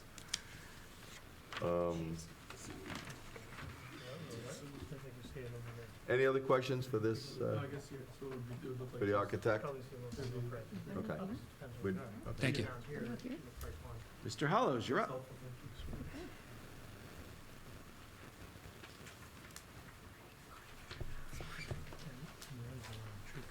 It's just hard to say, this thing's gonna look like it's here, or this down here.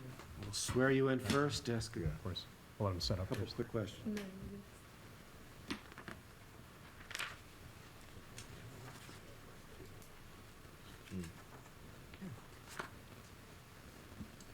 Mr. Hollows? You swear to tell the truth, the whole truth, and nothing but the truth, so help you God? I do. Okay, great, thank you. And Mr. I know your Hollows? credentials and your license is still current. It's still current, yes. Okay, you're an expert. Yes. And the visual you have, is that what the board has been given, just blown up? The board, it's the drawings that you have. Okay. On the other side, which we'll probably use mostly, it's rendered drawings of the drawings you have. They're just rendered. They're colored, so you can Colorized. mark that as what?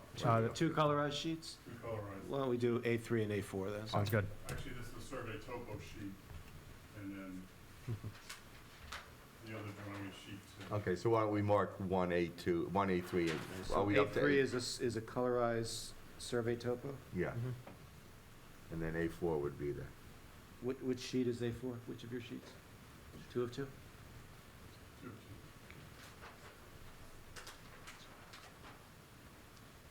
So what are we referring to A4 as? Colorized version of sheet 2 of 2, Murphy and Hollows. Okay. Okay, great, thank you. Mr. Hollows, you're the engineer of record for this project, is that correct? That is, And you've designed the, that is correct. and you've prepared the plans that have been submitted to the board? I have, yes. Okay. And you were present for all of the questions posed to the applicant, to Mr. Ellenberger Oh, you this have? evening? Yes, I have. Would you first take us through generally the layout of the property, hit on the slopes that are apparent, hit on the structures that exist, and so forth? The subject property, 127 Gillette Road, is kind of an L-shaped property. It has frontage on Gillette Road, frontage on Long Hill Road. It's got 60,000 square feet, where 45,000 square feet is required. You can see the gray area is the driveway that services the existing dwelling. The existing dwelling is kind of in the middle of the property, but quite a ways back from Gillette Road. The smaller shed that we're talking about on the westerly side is the one that's directly behind the house, or I guess the side of the house, you could say, in a northerly direction. And the red shed is directly behind the house in the easterly direction. And then the chicken coop is down the hill a little bit more. It's pretty well wooded lot. You can see that this is the outline of the wooded area. It comes up to the driveway. There's a little island in the driveway. There's a circular access around this property, or the driveway. And then to the rear of the house and to the north a little bit, there's a lawn area.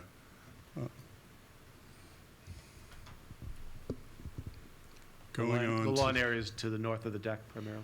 to the north and north, east. north and east, yeah. And if you want to, the building sits back 184.5 feet from Gillette Road and 59.2 from Long Hill Road, and then the rear yard setback is 74.9, and that's to the deck, not to the house.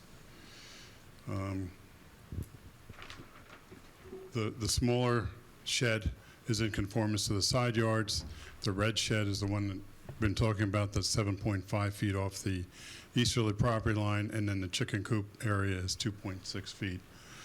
And if you look, you can kind of see on my drawing, because it started veering off from the property line, we didn't go out and locate it any further. But you can see that the remnants of the fence go down, and if you projected that, you could see that why someone would have possibly made an error As to the property. as to the location of just assuming that the fence was the property line. Going on to Exhibit A4, which is the rendered drawing of sheet 2 of the variance plan. Again, you have the existing house, the sheds, and the proposed garage sits in the front yard of the existing house with a setback of 135.3, a side yard of, looks like 31. It's got a couple lines over it. Now, I know everybody's talked about the big house on lot 24.02, I think. That house, that side of the house that faces this subject property, there's a 3-car garage with the driveway. The living space is the other side of that lot. That's a property that Tom Murphy and I did back in 2005. Spiro built that. Spiro built the house, correct.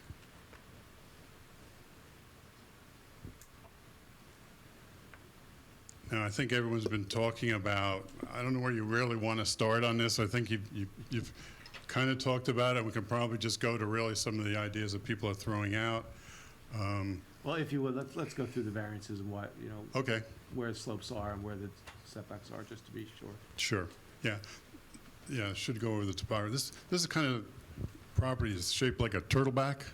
You got the high point where the house is, and then it slopes to the north, and it slopes to the south towards Long Hill Road, and it's relatively flat from the driveway to the easterly property line, but it slopes off of that. There are steep slopes right off of Long Hill Road, and it's about a little bit more than halfway from the easterly property line towards the westerly or towards Gillette Road of some steep slopes. And the L part is all steep slopes, or mostly all of it, where the shed and the chicken coop are. Then that steep slope goes over to the area where we're proposing to put the garage building. The garage building was set, basically we set the finished floor at the grade of the driveway so that we wouldn't be disturbing the driveway. That would remain the same. I needed to change this island, make it a little bit smaller so that we could actually have straight back out from the garage doors. And then they would actually come out towards the garage and then go down the driveway to Gillette Road. And it just so happens that the grade works out that holding the driveway grade, you put the lower level or the basement level on grade in the back. It's not, that's how the height of that building worked out so that there's limited excavation in the back. The excavation that we're doing is really limited to the, I call it a wedge, because you're starting, as the slope goes down, you're on grade at the doors, and as the slope goes down, you're going to take out a wedge of soil. And most of that soil would need to be removed from the site because there really is no place to put it on site. You'd just be making the steep slope steeper. And I think that's really what happened to the east of our subject property. You can see the contour lines are a little bit closer together. I believe when they built the house, they just kind of dumped the material there. They tried to get somewhat of a yard, and then they dumped the material and made, it's kind of a man-made slope, not the natural slope, because you can see the natural slope is pretty uniform across the property, and then they just have these steep slopes right off of the lawn area. Now, there was comment of putting the stairs to the other side. I think we could accomplish that.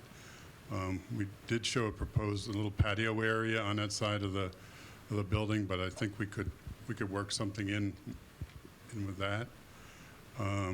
It wouldn't necessarily look like the stairs that we have here because we end up with a flatter area and then it gets steeper. And when when I was designing this, I was really thinking of concrete sidewalk or a paver sidewalk, either one, something substantial to utilize that. It was never designed to get a tractor into the back door. It's just too steep in that area. There's no ramp.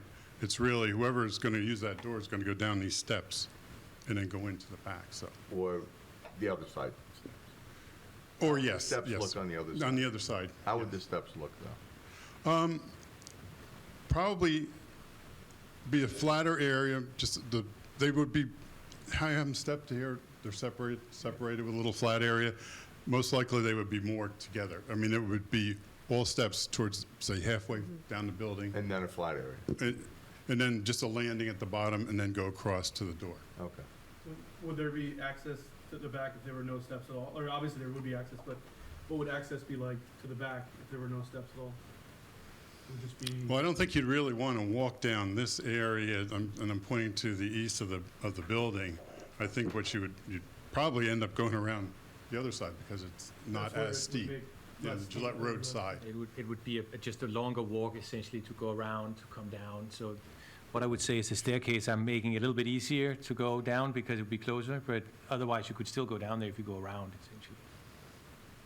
And since that door at the bottom is not going to be used for, it's not a main entrance, if you will, I would say 99% the people walking downstairs would go down from the inside the garage. That's what I mean, if the steps are seem to be a real sticking point, I don't know, or visually, but It's not completely Well, it was necessary. only that way because of from the road. from the road. Yeah, If you it's- move it to the other side of the building, you don't see know, them. then But They're because hidden. there's internal steps, what is the necessity of outside steps as well? If you want to, is that because you want to access your storage place without going into the building? No, actually, I think it really was a function of the fact that there is a slope going down, and it just became a situation where we thought, as there is a slope, we put some stairs instead of just having a slope. But if we eliminate that slope and essentially put, essentially soil all the way up to the side of the garage, that would be just as fine. But would you need steps on the other side to access your basement area without going into the building? Not necessarily, and if we don't do the stairs on the west side of the building, but instead doing on the east, I would propose that we do another conversation and figure out exactly what we would do there, because we may decide that, in that case, depending on what we can do, we may not want to have the stairs there at all.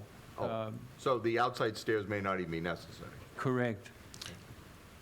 Or they could start at different locations. They don't necessarily have to be right up against the garage. Exactly. Safety concern with eliminating the step access? Because you have to get to the back of it somehow, right, from the outside? So would you have to go down a steep slope, or what does that look like? Yeah, that's what I was concerned with. Right. I mean, if you ever wanted to access those back doors without going into the building, would it be less safe if you didn't have a set of stairs on whatever side of the building you put it on? Because of the steep slopes. It's pretty darn. And I think, Mr. Hollers, aren't you proposing, in the existing condition, with the stairs on the western side, on the eastern side, you are proposing a small retaining wall? Yes, Arguably small, because it is 5 feet at one point. yes. So a 5-foot retaining wall might require some sort of, a small, Really? fencing or Correct. type on top of it. If you put the stairs on that side, you're still gonna have a small retaining wall Correct. on one side of the stairs. Right, and it really depends. Still need some sort of security fence. Oh, you need a You're not railing. really getting rid of any, Can I just ask something? those Are issues. the stairs really what's in question here that we're looking at is objectionable? No, we're looking at moving the steps from the view of Gillette Avenue to the other side of the building, so you don't see them from the street. That's what I'm asking. Yeah. Or is what's so objectionable about this, is the stairs or the structure?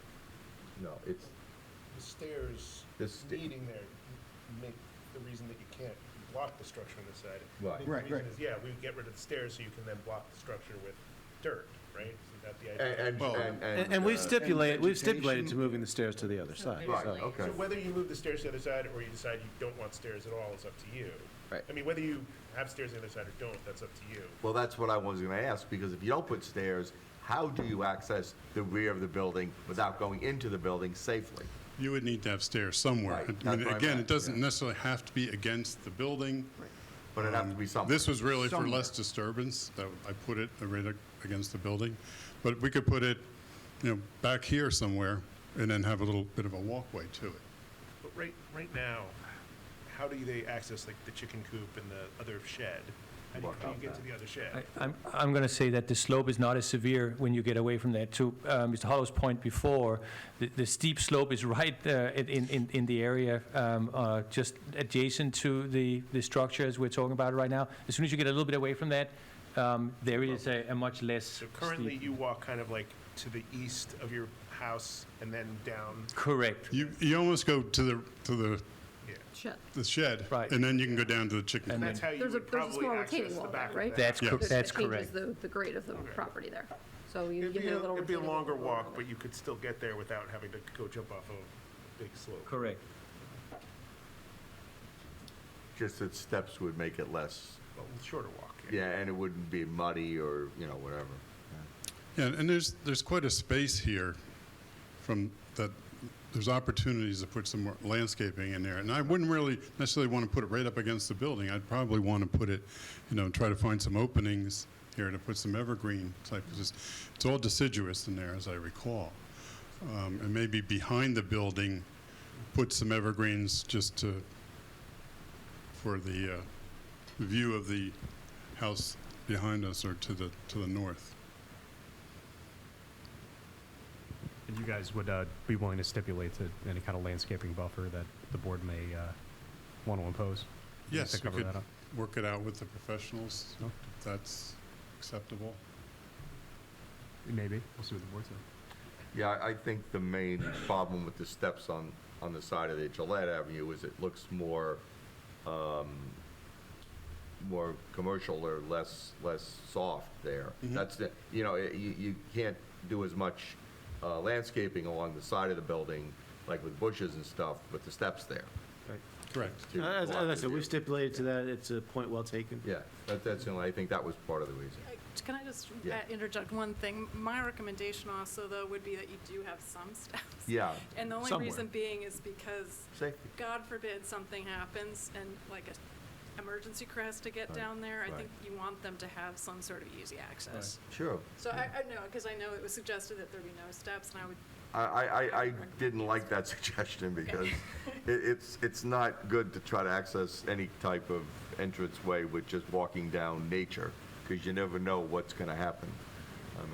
But I mean, I just ask you, if something happens in the basement of your house, emergency crew comes into your house and goes downstairs, right? Right. Wouldn't they just come into the front door of If the they garage could and go get down the if they stairs? can get down, Right. if there's not a car parked there and they Or can the make door's the locked or- make the turn. Well, I understand, but I'm saying like, obviously, but I'm saying if this internal stairway is built like a modern house, I would assume they'd come in and go down the stairway. If a car's not blocking it, right? Or if the I door's assume locked. that I also assume that if they're building, I assume if you're building a garage with a stairway, you can't block that stairway with a car, right? You built it so in such a way that the car is not gonna block the stairway, I hope. Because then it becomes an unusable stairway. That's the way it is in my house. So, Yeah, I would say that if somebody shows up there and they can't get around to the back of the building, besides going into the building, that to me would be a little bit of a detriment. Because if you can't gain access to the inside of the building for some reason, and you can get down safely to the back of it, that's always a better idea. I can put my attorney hat off for a second and speak as a first responder. If someone were injured in that basement, I'd rather be able to go around from the outside and go in those doors. Yeah. Be a lot easier. Yeah. Go ahead. Where were we? We were offering to put some landscaping in, I think, to soften the view. Buffer the view, yeah. I think this person who is over here would probably almost think that house was connected, you know? Coming up, this is pretty steep. Coming up here, you're going to see the two structures, coming up the entrance to Gillette Road. But as you go down there, I think you're just going to think of it as one structure. They're not that far apart. It's 20 feet What is between the the color or structures. siding material? I don't know if that's your question or architect question. I think he indicated it'd be hardy plank. Hardy plank, and as you have the exhibit of showing the picture of the house, it'll be exactly the same as what is showing there. We would use the same color, the same material. Okay. Mr. Hollis, what's the total limited disturbance proposed? We just did that after I reviewed your letter, and it's just under 5,000 square feet, the way it is proposed right now. We make changes that may change that. Might change a little bit, so possibly need soil erosion sediment control permit, but you will need a lot grading plan, is that correct? Correct. So, and what are your plans for, I mean, of course, you've shown on the plans, how, this is gonna fit into the topography, and, as you testified to earlier, this does have somewhat of a minimal impact for a structure of this size. Typically, we see a lot more substantial grading and a steep slope when you're trying to kind of catch up, as you will. So it is a net cut, but not a substantial cut. No, you probably have, you have 0 at the north side of the building and probably 6 feet at the 6 to 7 feet. Right, so you're that's that wedge you Yeah, spoke about? Yeah. Mhm. And how are you proposing to manage stormwater from this structure, from the increase? The roof leaders would be connected to a dry well system. Where's that going to be located? We'll pick an open area. I mean, we picked an open area here just as to view it. There's a bigger open area further out. They're all going to be downhill of the structure, so gravity would be fine to get to those. We'll pick an area, go out there in the field and actually pick an area that seems to work. We will have to do a soil test there.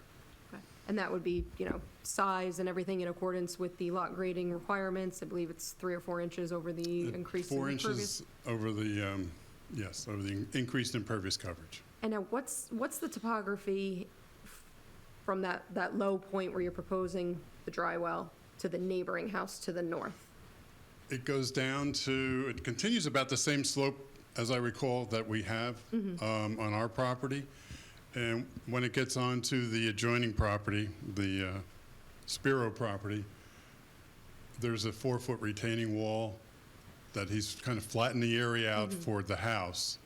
And then you have a 4-foot retaining wall, then you have the driveway, and then you have the 3-car garage there on that side. So any drywall system or other stormwater device would be designed such to not impact that retaining wall or have any negative impacts to that neighboring property? No seepage through the wall, anything like that? Yeah, there should be substantial distance really between the two. So that, the sphere of influence wouldn't impact that wall, essentially.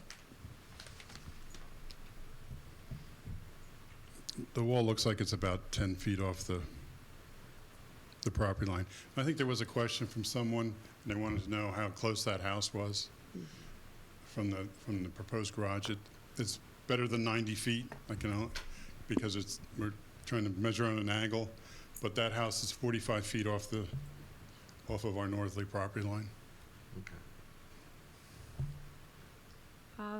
Just one more question. We spoke about, or the plans show the sewer connection, adding a new clean out and connecting this building in for sanitary sewer. It does not show water.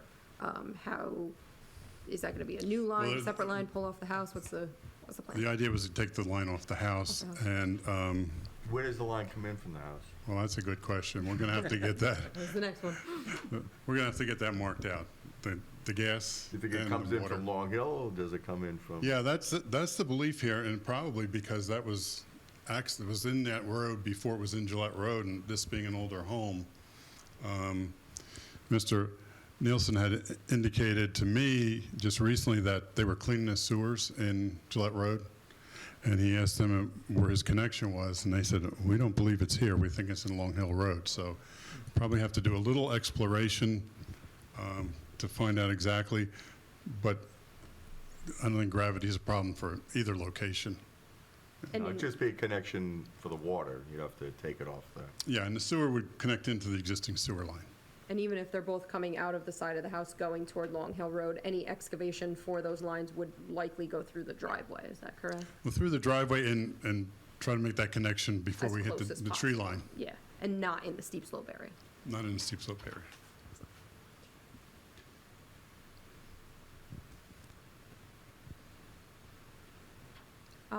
That retaining wall that we spoke about, and again, now that the plans might change, we might move the stairs over there. We have a 5-foot retaining wall. If you put any restraining device above it, just to note that the maximum in a side yard is 8 feet. So the Okay. height of the wall plus the height of the fencing above it could not exceed it. Yeah, we 8 just feet recently without had you a- coming back here for another A variance. discussion, and most likely we would terrace something on that side of the building. Okay.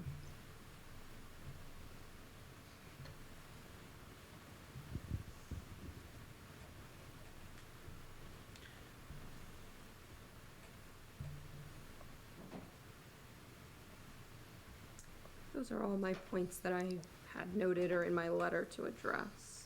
I don't know if Yeah, Liz or any the board wants to Yeah, I just, jump in. I know we talked about landscaping the west elevation. Is there any thought to landscaping or sort of improving the view of the foundation on the north elevation? Yeah, what the doors are. Yeah. Yeah. I was thinking really just some sort of evergreen row. Right in front of it, or- Go to the blow up somewhere 20 feet or so away from that building. Okay. Just make a line of them. And what we tried to do here is, we located the larger trees in the area where we thought there was going to be disturbance. We did the front yard, the backyard, and then this area, there wasn't going to be any disturbance. We just showed the tree line. Okay, and one other, just final question. It's really for my own clarification, but sort of to the southeast of the house, there seems to be some structure in the yard that's not called out, and I was, go down. It's like kind of a rectangle, It's further south. straight south. Oh, Yeah, what is that? Oh, What is it? it's a little raised bed, That's fine. like raised garden bed, like this tall, Oh, little planter. corner raised garden. oh, it's a planter, okay. Planter. Okay, all right, thank you. Those are my only questions. Okay. Any Mr. other questions from board members of the architect? I mean, the engineer? Okay. You have any more questions of your expert? Mr. Hollows, let me just ask you, in your professional opinion, is there any reason that we would not be able to adequately screen the view of the basement level of this building from Gillette Road and from the neighbor's property?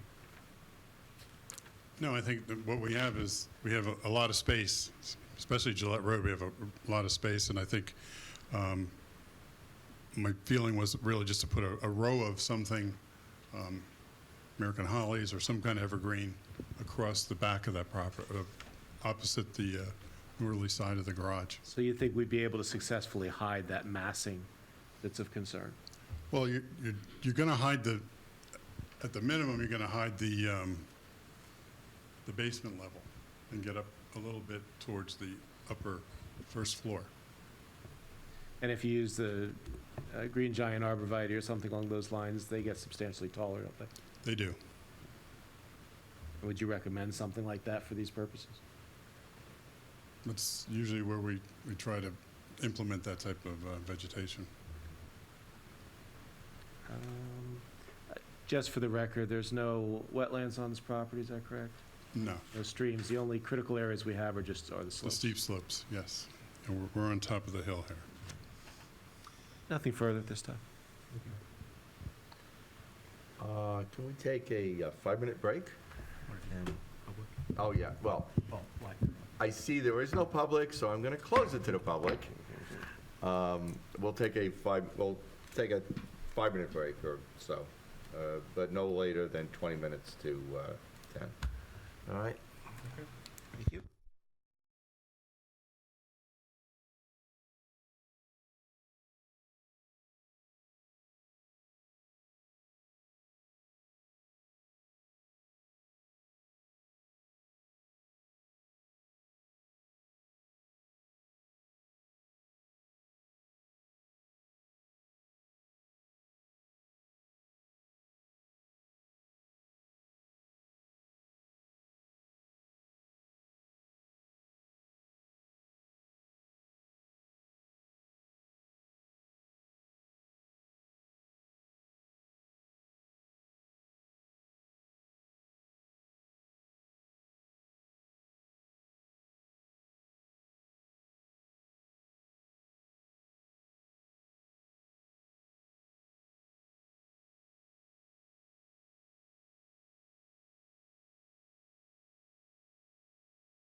Back on. Okay, we're back in session at,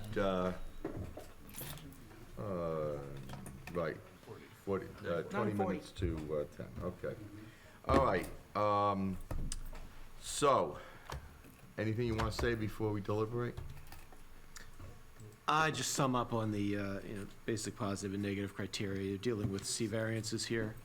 And it really can be justified, I think, on C1 or C2. C1, we've got hardships, obviously, because of the location of the home starting with the fact that it is a corner lot, so we've got 2 front yards. And then, as I said before, because the location of the existing home and then the improvements that we're talking about being so far to the east, you've got this whole area between those improvements and Gillette Road that constitute front yard.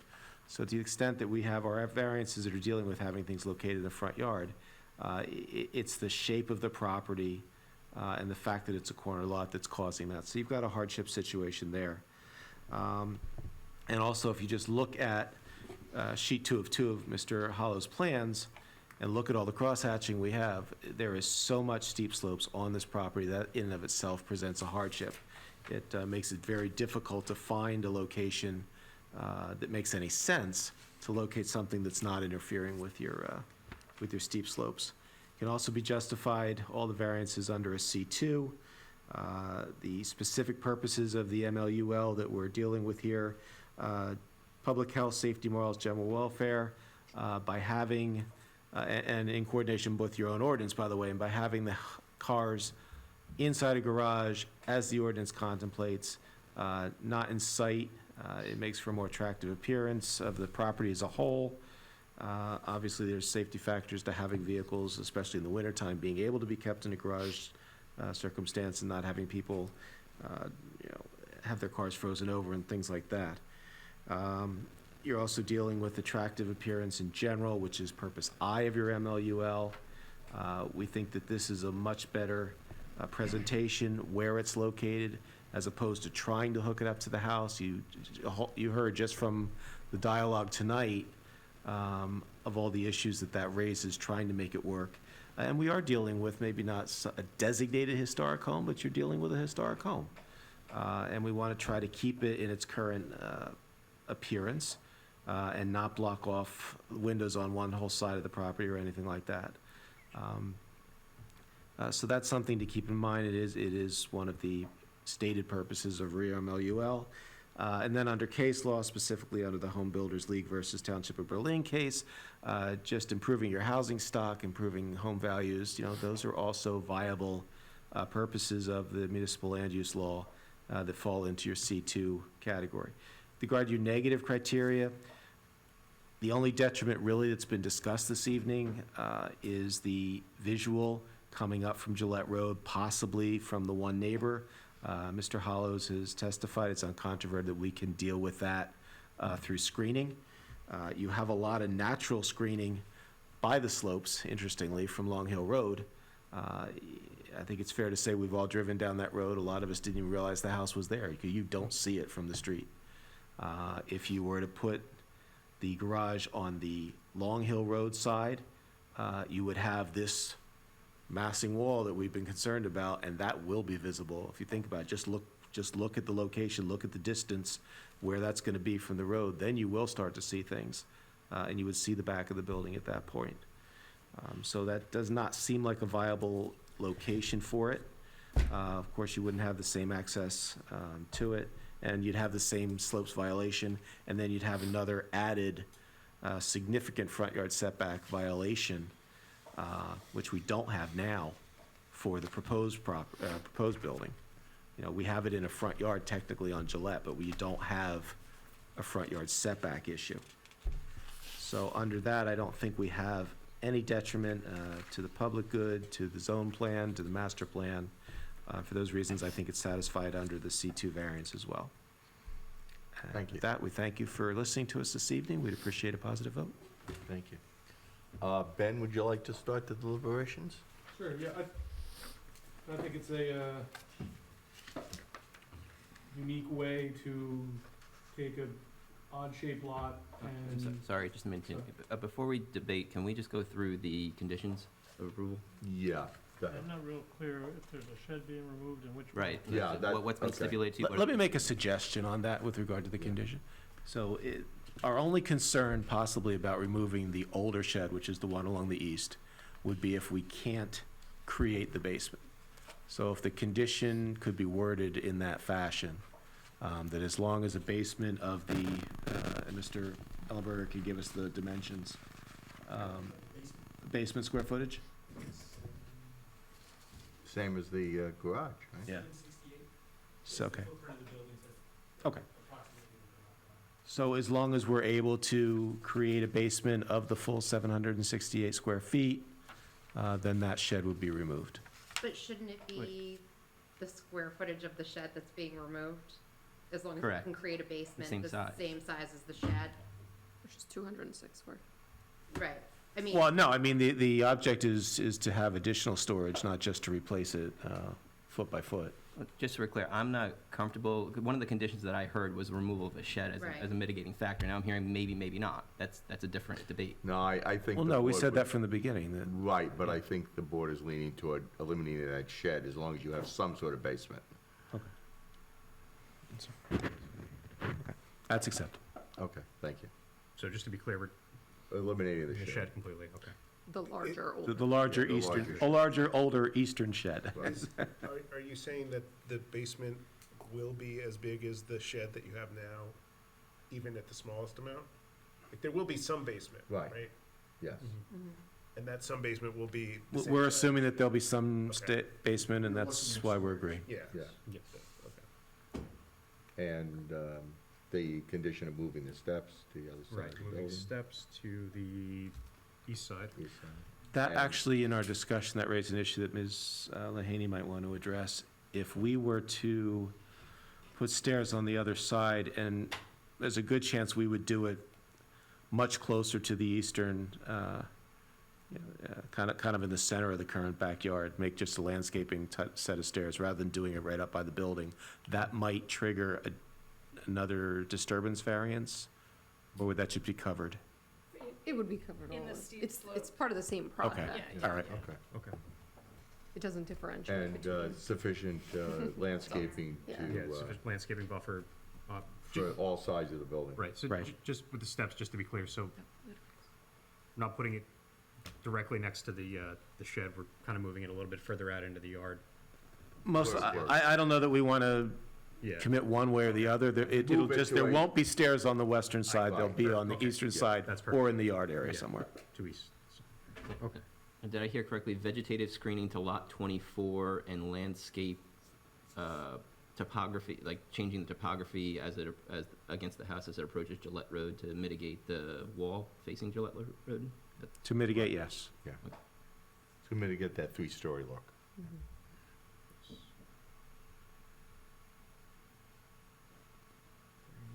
I think too, I mean, it probably goes without saying, but compliance with the lot grading ordinance as far as Right, right. stormwater and all of that. Yes. Yeah. would be, you know, More boilerplate compliance stuff. It is also, just for clarification, it's 24.02.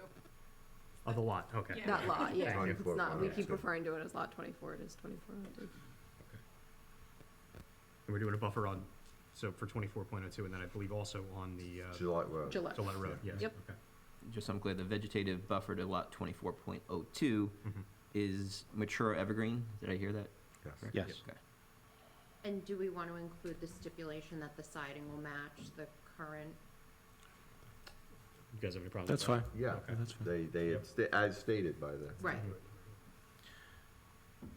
To deal with the sufficiency of the buffering issue, would the board, I don't recall what this board typically does. Do you appoint a town official to address that ultimately? Do you do a subcommittee? What do you typically do? No, usually it's, you work with our planner or the township engineer, either one, but the planner usually. you Yeah, deal with that. that's fine, and I That's can fine. work with Yeah. Samantha as needed. That's Usually you fine. work with our experts, there's no, No, that's, yeah, every town does it differently. Yeah. I like to have the resolution say who it is, so we're okay, not yes. battling about that later. I believe that was at least all I had. Was there anything else anybody want to throw in? Anything the applicants want to Wait a minute, suggest? you- Anything? And just the one thing I would Yeah. note is if they do get rid of the shed, they eliminate 3 of the variances that they're requesting. Right. So I Right. think maybe that should be Okay. highlighted in some way. Okay, yeah, yeah. Okay. We'll make sure it's reflected in the resolution. Yeah, they're right, the second shed, the setback, Yeah, and the size. Mhm. and the size, and actually, oh, right, and then, right, sorry, there's setback, 2 sheds being on the property, Mhm. and, it's above 100 feet, yeah, yeah, Yeah. yeah. Okay, Okay. so solve a lot of problems right there. Yeah. Okay. All right, with that said, you can start deliberating then. Sorry. That's okay, thank you, thank you, fine. Yeah, that's okay. You gotta hash it out one way or another. No, I think it's a unique and creative way to get a garage on the site and also some living space added to a old house that might be difficult to put that in otherwise. And I think with the screening, for the most part, people will not be any wiser to the fact that there's a large separate building. I think it'll mostly look as though it's pretty close to part of the same. And yeah, so for that reason, I think it meets the C1 variance. And then again, the chicken coop issue is more of just, I think, something where, as long as the neighbors can't see it, doesn't make much of a difference to me how close it is to the lawn in this situation. All right, thank you. Scott? Looking at the design, the layout of the property, the topography and everything, I don't see a problem with this whatsoever. It's a unique situation. The house was built in the 1800s. You're looking to add to it. I don't think it matters what you put into the basement unless it's commercial, which you're not looking to do. You're looking to just put storage in, and the basement is there because of the slope of the property, and I have no problem with this proposal whatsoever. I thought of another condition. They have to redo the plans to show the correct Right. configuration of the bathroom, because there was an issue with the fact that it didn't show a shower, so that has to be. Yeah. Well, So the, Yeah, Also, and the door. Stipulation that the elevations are not changing, the dormers are staying as shown. Right, Yeah. right. that's correct. Just reconfigure it inside the building. So everything else is gonna stay the same, the footprint, everything, it's just where the walls are and the Right, bathroom? door is and where the shower is, Sure. yeah. And I Because I think there forgot was- they didn't show a shower. Okay. Wasn't there something about the, like, I don't know if we need to stipulate this, but that there would not be, like, any business-related thing, or do we need to? No, that it wouldn't be used as an apartment. Well, no, but there's also Right. the That's downstairs, I think there Oh, was also. the basement, right. Not There's used no any commercial Personal use only, that's Yeah, I mean, Yeah. And I think- Storage and personal And work. hobby use, yeah, yeah. and I think that upstairs that there'd be no kitchen, right? You Right, know, and no No kitchen apartment. facility in the building, no sleeping facilities in the building. Not an apartment, Exactly. correct. However you'd like that worded is fine. Yes. Figure Jessica? out in the morning. Yeah, I mean, I think that you've met, absolutely the C1 criteria in terms of, what you're working with there and what you're proposing. I think that just in terms of the C2, your, use and enjoyment of the property long-term, which is what we would hope for with our neighbors here.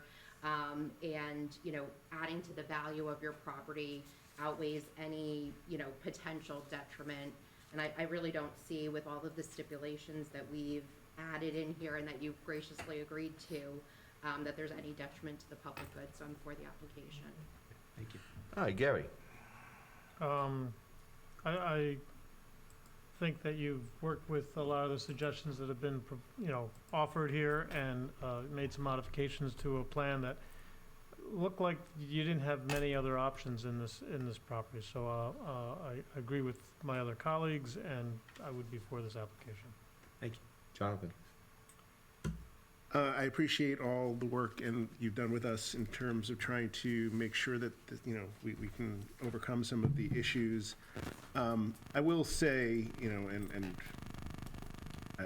I'm still kind of in my head not sure, that, I understand some of the, obviously the hardships you have. So I think in terms of the C1 hardship, I understand that. I guess the only issue is it a hardship that you need that second, the floor above, because obviously even if we eliminate the whole idea of the view of a building seeming like a 3-story building and make it look like a 2-story building, it still violates or it still needs a variance to get to, the 34 feet, or even if we're gonna say it's just a 2-story building, 24 feet, it still looks bigger than a 20-foot building with the second floor. So I get that you need a garage, you don't have a garage. I get that, there's no better place to put it, and so the location, I'm still in my head kind of thinking, it's very nice to have an exercise room, but is it necessarily a hardship? I guess that's not in the C1 type of variance, that would be more of like the C2, I suppose.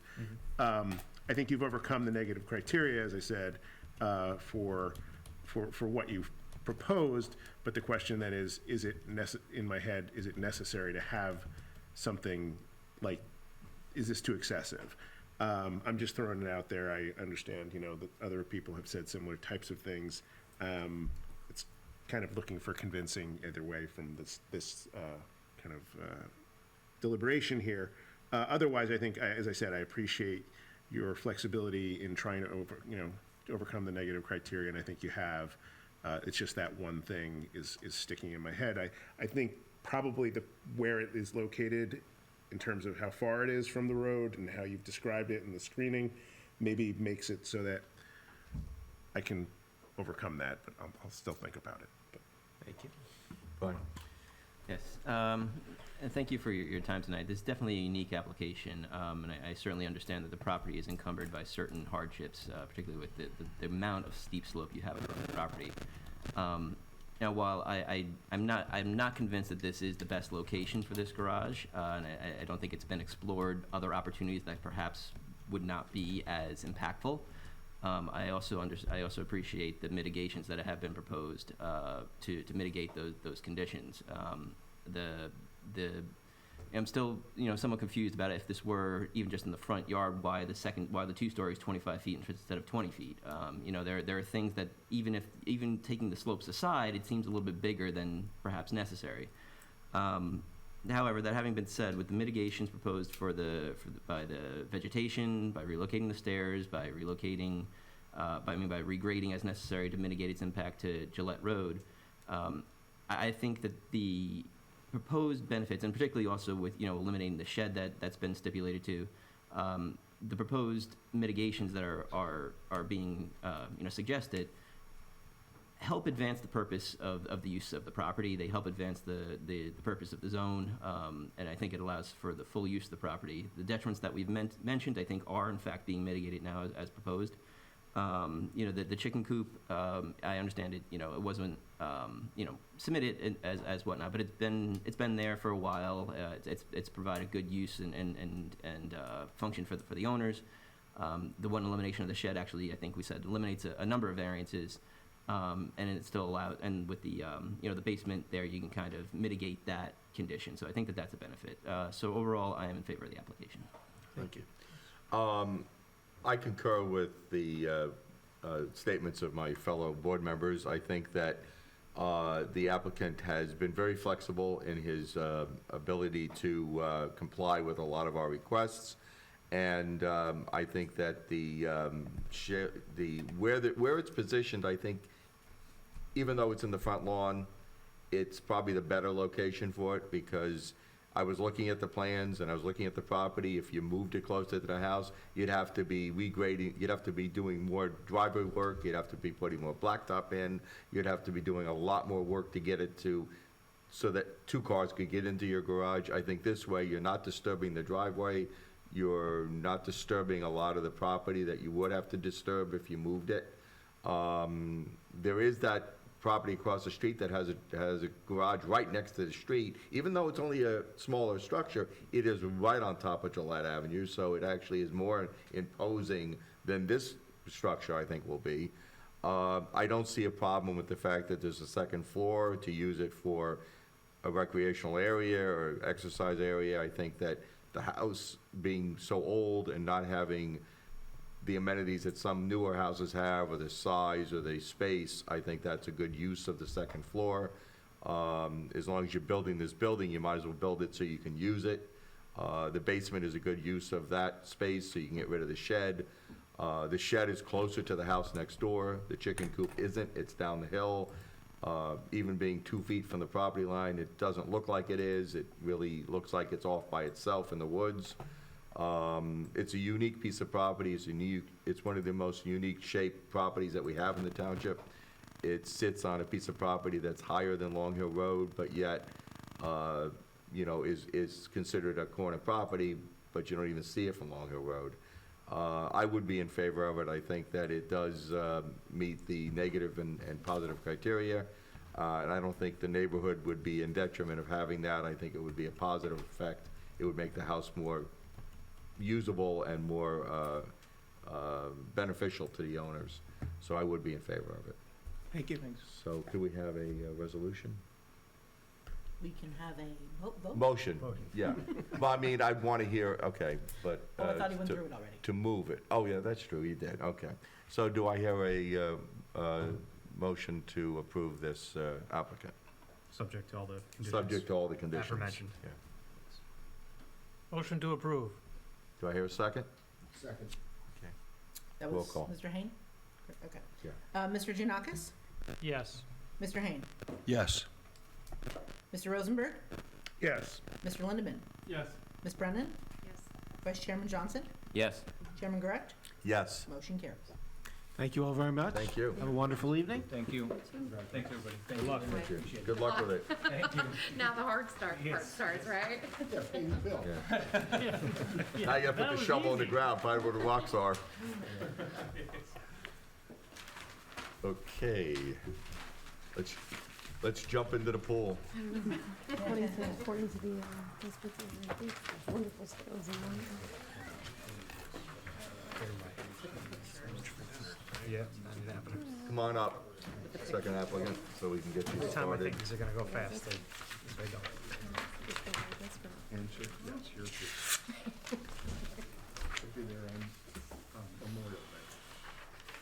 Here, you can have a seat right at You the can sit table. right there. Just don't touch the mic. Whatever you do, don't touch them. Yeah, don't touch the That's mic. what I was talking about. It's just Sir? oh, yeah, it was Oh, you yeah. guys approved it, I tried out. Because I Yeah.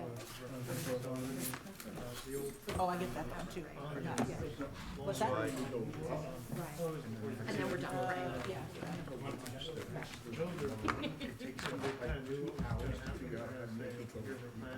Yeah. We'd love to approve these, but we can't. Can we move it higher in the property? But it's what they kind of wanted anyway.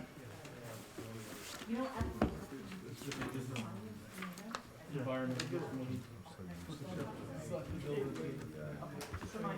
Throw anybody under the bus, but he took a little bit too long. I mean, yeah.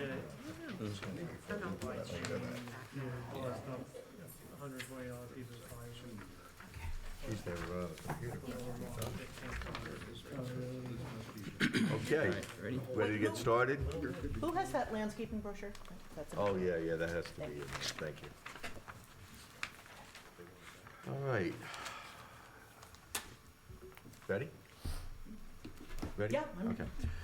The next applicant is a bulk variance, block 12204, lot 2, zone R3, 197 River Road, application number 22-11Z, Yuri how do you pronounce that? Simchik, okay.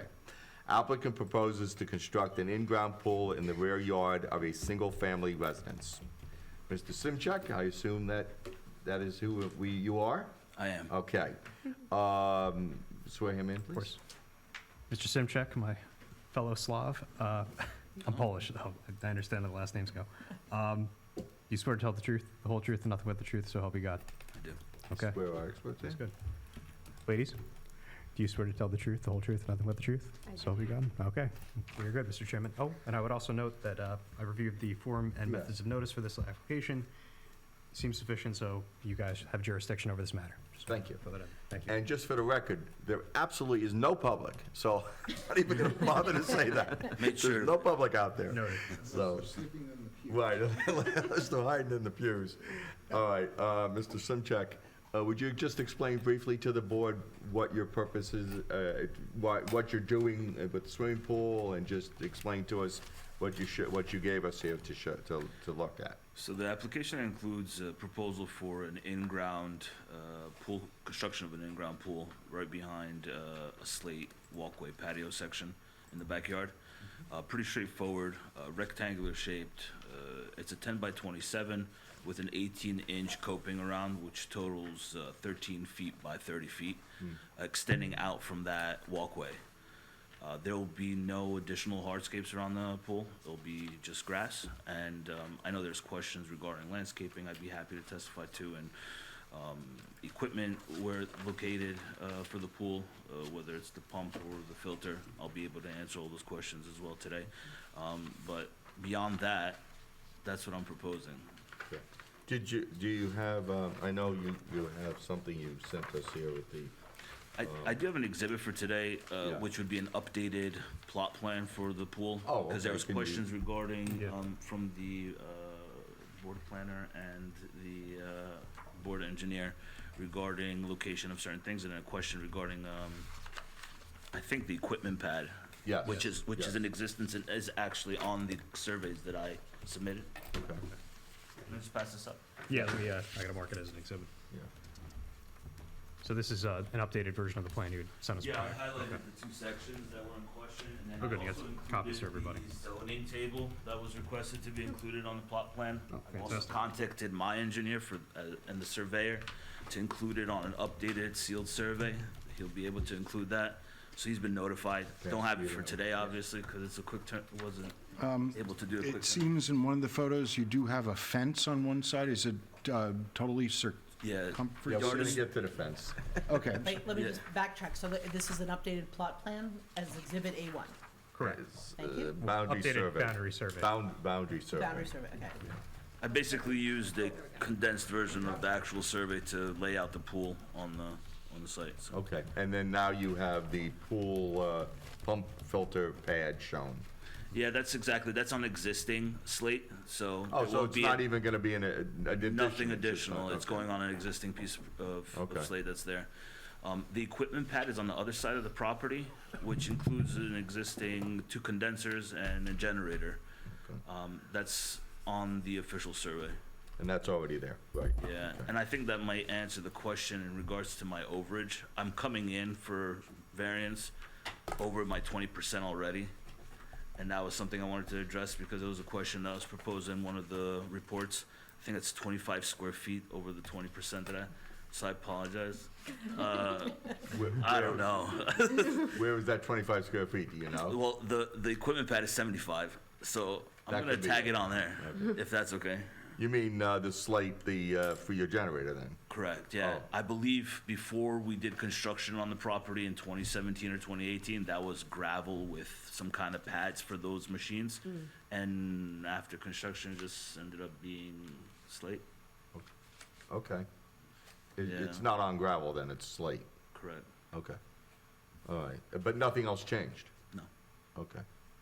So that could possibly be the reason why? Yeah, I was as surprised as Okay. anyone. I mean, it's a lot smaller overage than we sometimes see. Oh, I know, but either Much way, I wanted to smaller. address it, because, it's a no-no.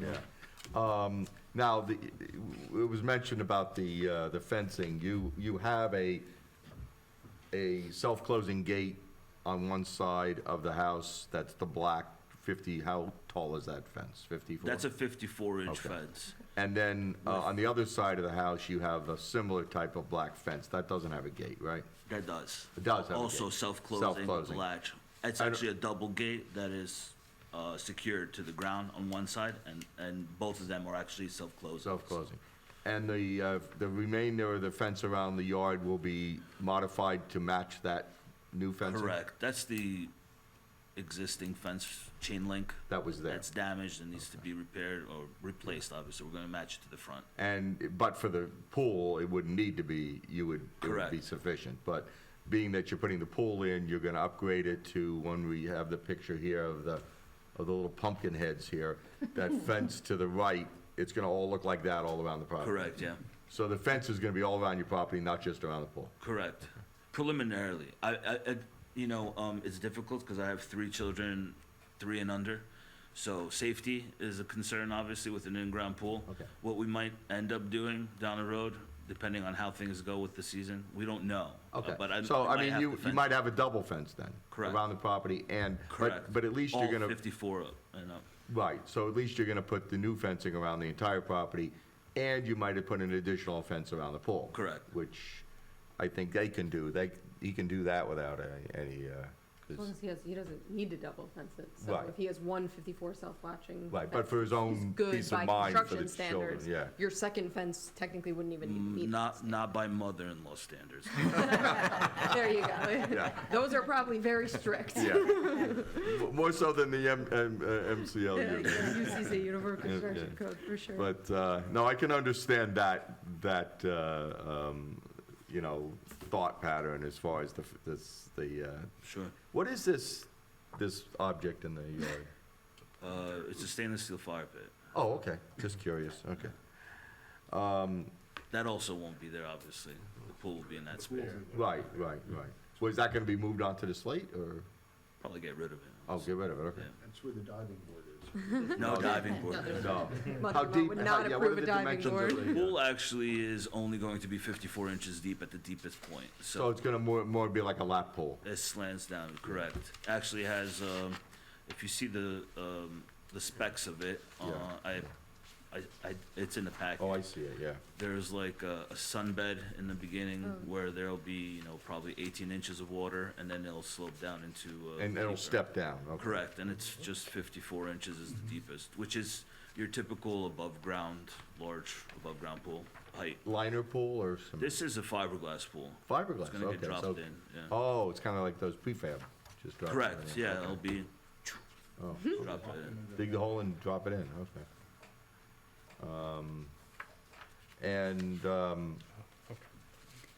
So what is your lot coverage with the pool then? 21. What is it? Can our experts say that? 21.75%. Yeah, I rounded up to 21.8 for you, Okay. which I have noted is an increase of 390 square feet cumulatively. Okay. So permitted is 20 and you're going to 21.8 basically. Correct. All right, so that, There's also in the notes that there was a discrepancy between the actual square footage of my lot and what I put on the application, so I'll correct that. It was off by 1.5 square feet. I just want to make sure Yeah. that if you do the calculation, I the might number have pretty taken much the comes li- out the same, Might but have you taken the know, liberty to round up there. okay. I mean, that might have so, changed it from 0.75 to 0.74 though, probably. so you gotta be careful. so in effect, that's your only variance you're coming here for, is the lot coverage? Coverage, correct. And that pretty much can't be changed unless you change the size of the pool, correct? Right, or if my lot was actually what it should be of 150. But we can't change that either. That's that sloping back line, if that back line was straight, No, right? the width of my lot is actually 120, and I guess zoning in that area calls for 150. Okay. It's a hard- slightly undersized Yeah, lot. it's a It slight should be undersized lot. 30,000 square And feet. beside, and your back line tends to slope in, so does, if that was straighter, you'd have, yeah. But then again, you can't dictate that, you can't change those things. And there's no way you can change the back lot of your property, right, the back line. That's bordering onto what? A paper street, right? Other homes of. Other, Vicky's, I think, is back other there, or homes, Francine. okay. Yeah. That's actually bordering on someone else's property, okay. Correct. So there's no way of buying any other additional, there's no way of making your property any bigger, is what you're saying? Fortunately, no. Okay. And in terms of the size of the pool, it's a standard size pool. If you made it any smaller, it would probably diminish the usefulness of it. Yeah, it'd look pretty silly if it was any smaller. Yeah. And that's I would one of say the five- standard sizes they come in, in that Correct. fiberglass pool. They do have a smaller, what they would call as a plunge pool. It's not really a pool. Oh. Right.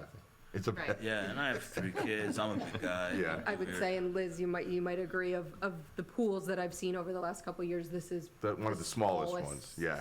One of my, that you know. yeah, one of my neighbors, we went trick-or-treating yesterday, showed us their pool they put in recently off of River, and it's, I think, 16 by 36, which Yeah. is considerably larger. Oh, that is, yes, Yeah. that's And that seems usually like what an we see. average Yeah, size. that was back on the Vicky's Place back then. Correct. Yeah, Yeah. yeah, that, those, yeah. That's usually what you see. This is more of a long, narrow type of, Yeah, very rectangular. yeah. Sharp. And this, as far as the placement, you placed it here for access, easy access to the back from your Well, patio? we do enjoy our large backyard Yeah. full of grass, so this section is underutilized, so we figured that as an extension off of the slate patio, we'd be able to just incorporate a pool Right. and probably have loungers on the grass there around the pool area and still have all the space for the kids to run around and Okay. all the children equipment. Yeah. Yeah. So yeah. you're not chopping up your backyard? No, Yeah. not at all. We have a nice, pretty level strip Yeah. beyond the deck and where the pool would actually end, so, Yeah. And you're not walking too far from the back of your house into the pool then? no, not at all. And, Sorry, just one question for Yeah. our board planner. Is the pool itself counted as impervious coverage? Because it is, yeah. okay. It's silly, but it is. Okay. Yeah. I will say, Well, it is actually, a unique consideration. Let me but put it this does way, count. the underneath of the pool doesn't allow pervious, but the pool catches the Retains water. all the It water. retains water, yeah. So it is kind of a, Because it's covered a lot. Yeah. Is that what the issue, that, I tried to, In the winter. I read in Well, let some me put it- towns, they only count the coping section Right, around the exactly. pool, and where the water is held is not, but. yeah. Well, let me put it this way, if you have I don't know if you would use a solid cover, but if you have if you have a pervious cover, it still catches water in the winter, Yeah, so. yeah. So just so I'm clear on this application, the increase in impervious coverage is the pool itself and the walkway around it? The And coping. everything Yeah. else is existing? Correct. It's not even that much of a Three- walkway. 390 square foot increase and, or 1.8% of that, or 1.7%. Okay. So. Okay. I didn't hear anything about screening stuff. Is there, Yeah, well, I was just, were you planning on putting any, well, your backyard, is it visible from any other house, or was it visible? Not for 3 seasons. In winter, you can see other homes. But in the summer, spring, and fall, you're pretty much shaded from? Yeah. Okay. So, in the doing- pictures, for the most part, you'll see that it's pretty thick vegetation between all my neighbors. I think that's the charm of living in Long Hill, right? Most of these properties have some kind of shrubbery or trees as a Yeah. border between them. What we do have is an established mulch bed along the fence line within my backyard, which also holds additional, a lot of maiden grass. That's big for us, which will continue along the strip of the pool, and probably additional, we were considering Leyland cypress, just also not confirmed. It's an evergreen bush that will be along the length of the pool, just so it looks a lot nicer.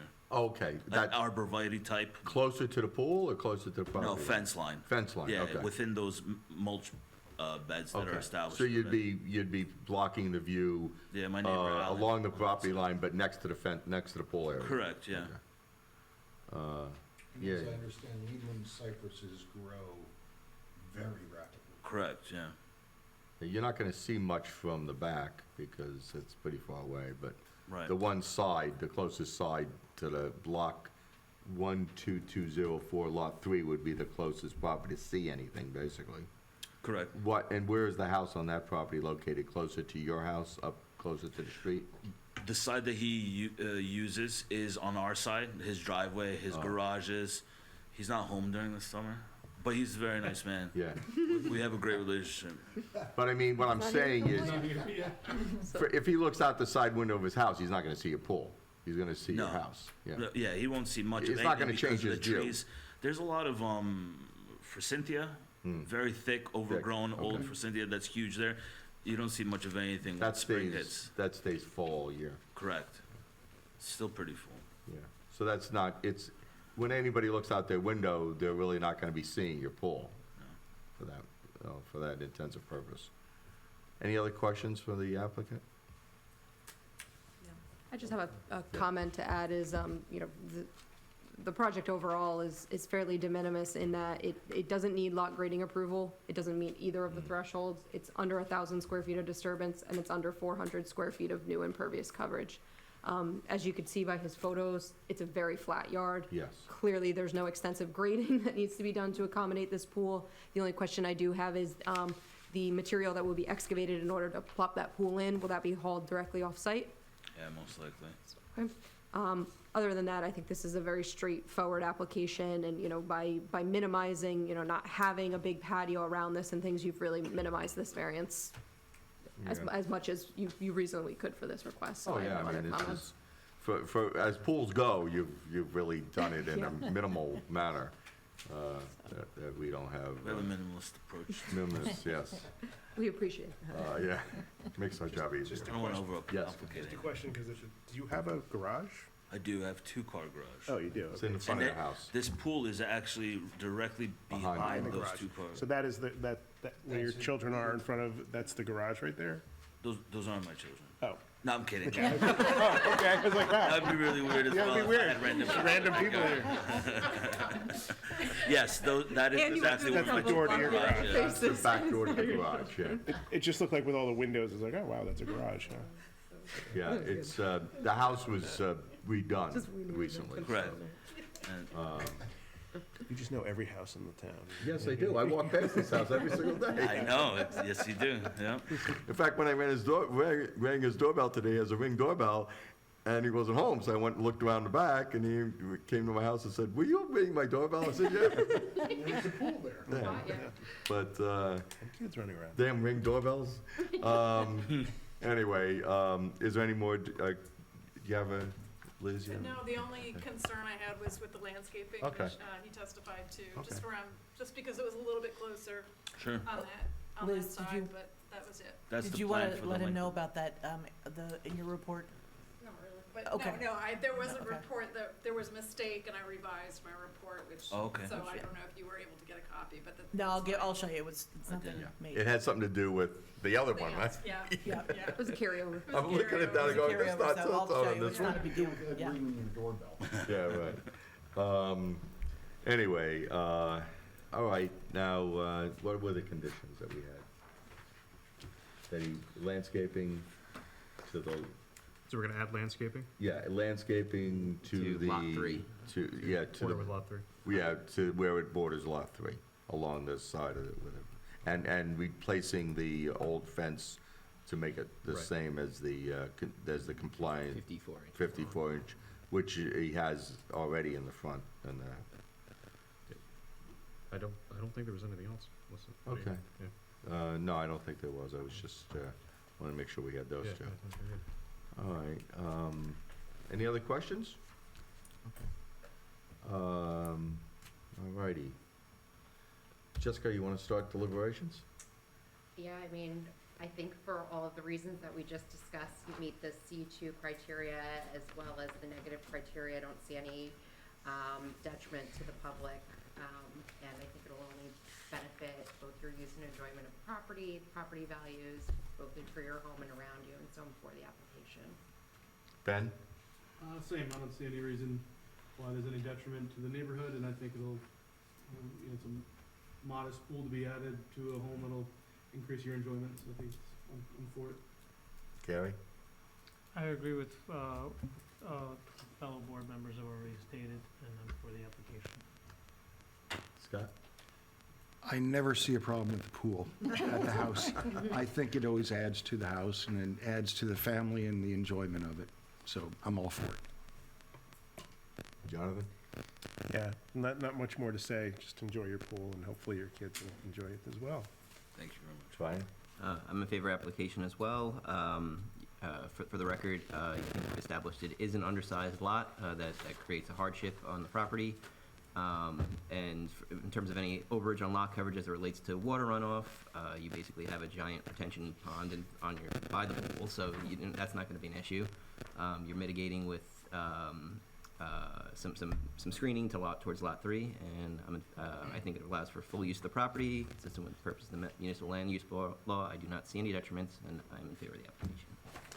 I concur with the rest of my board members, and I believe that your property is well-suited for this. It's flat.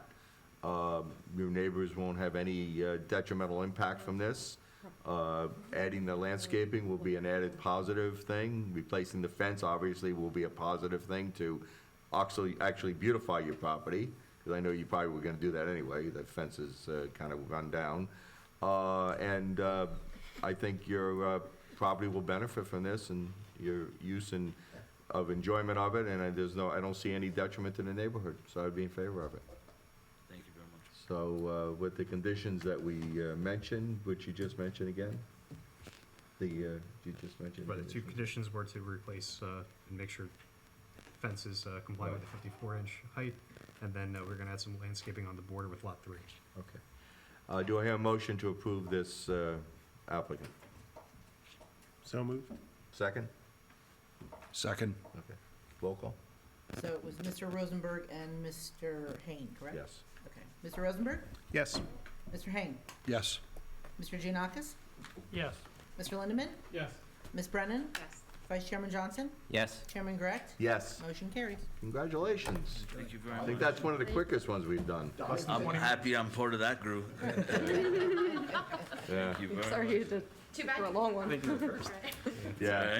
I wait sometimes, I don't mind waiting. Don't everybody get up yet. No, we're not getting up. Mr. Hain, we're not done just yet. Yeah. we're not done. No, you're done. You're done. Okay, good. All You're right. done in the professional. Congratulations, we'll see you. Thank you. I'll keep an eye on the construction. I appreciate that. Take care. Have a good one. We'll be in touch.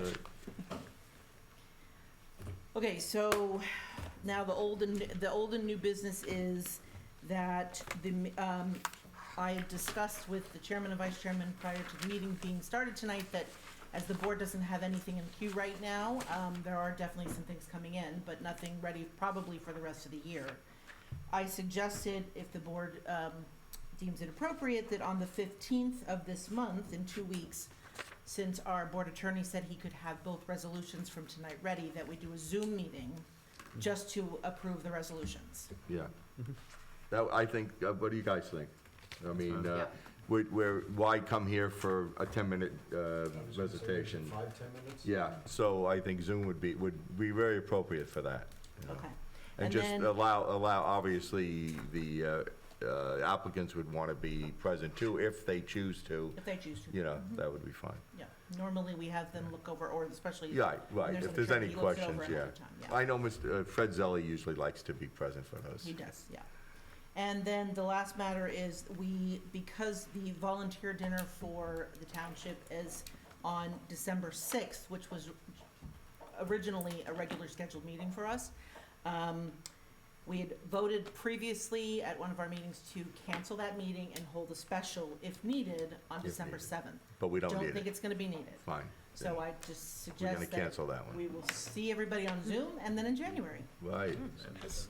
Except Ben, Yeah, he's except leaving for us. Ben. I know, It's Mr. just Chairman, like now it's Ben. up to you, yeah. Where are Yeah, you going? Moving. moving. Really? Couldn't How find dare a you decent all house. know. I tried for 2 years. Oh, man, you didn't try hard enough. But we're gonna miss you. I would've put an addition on, but this board is too tough. Well, I'm sorry to see you go, and we're gonna miss you. As soon as we break people in, they leave, you know? Now, you're gonna have to find a replacement.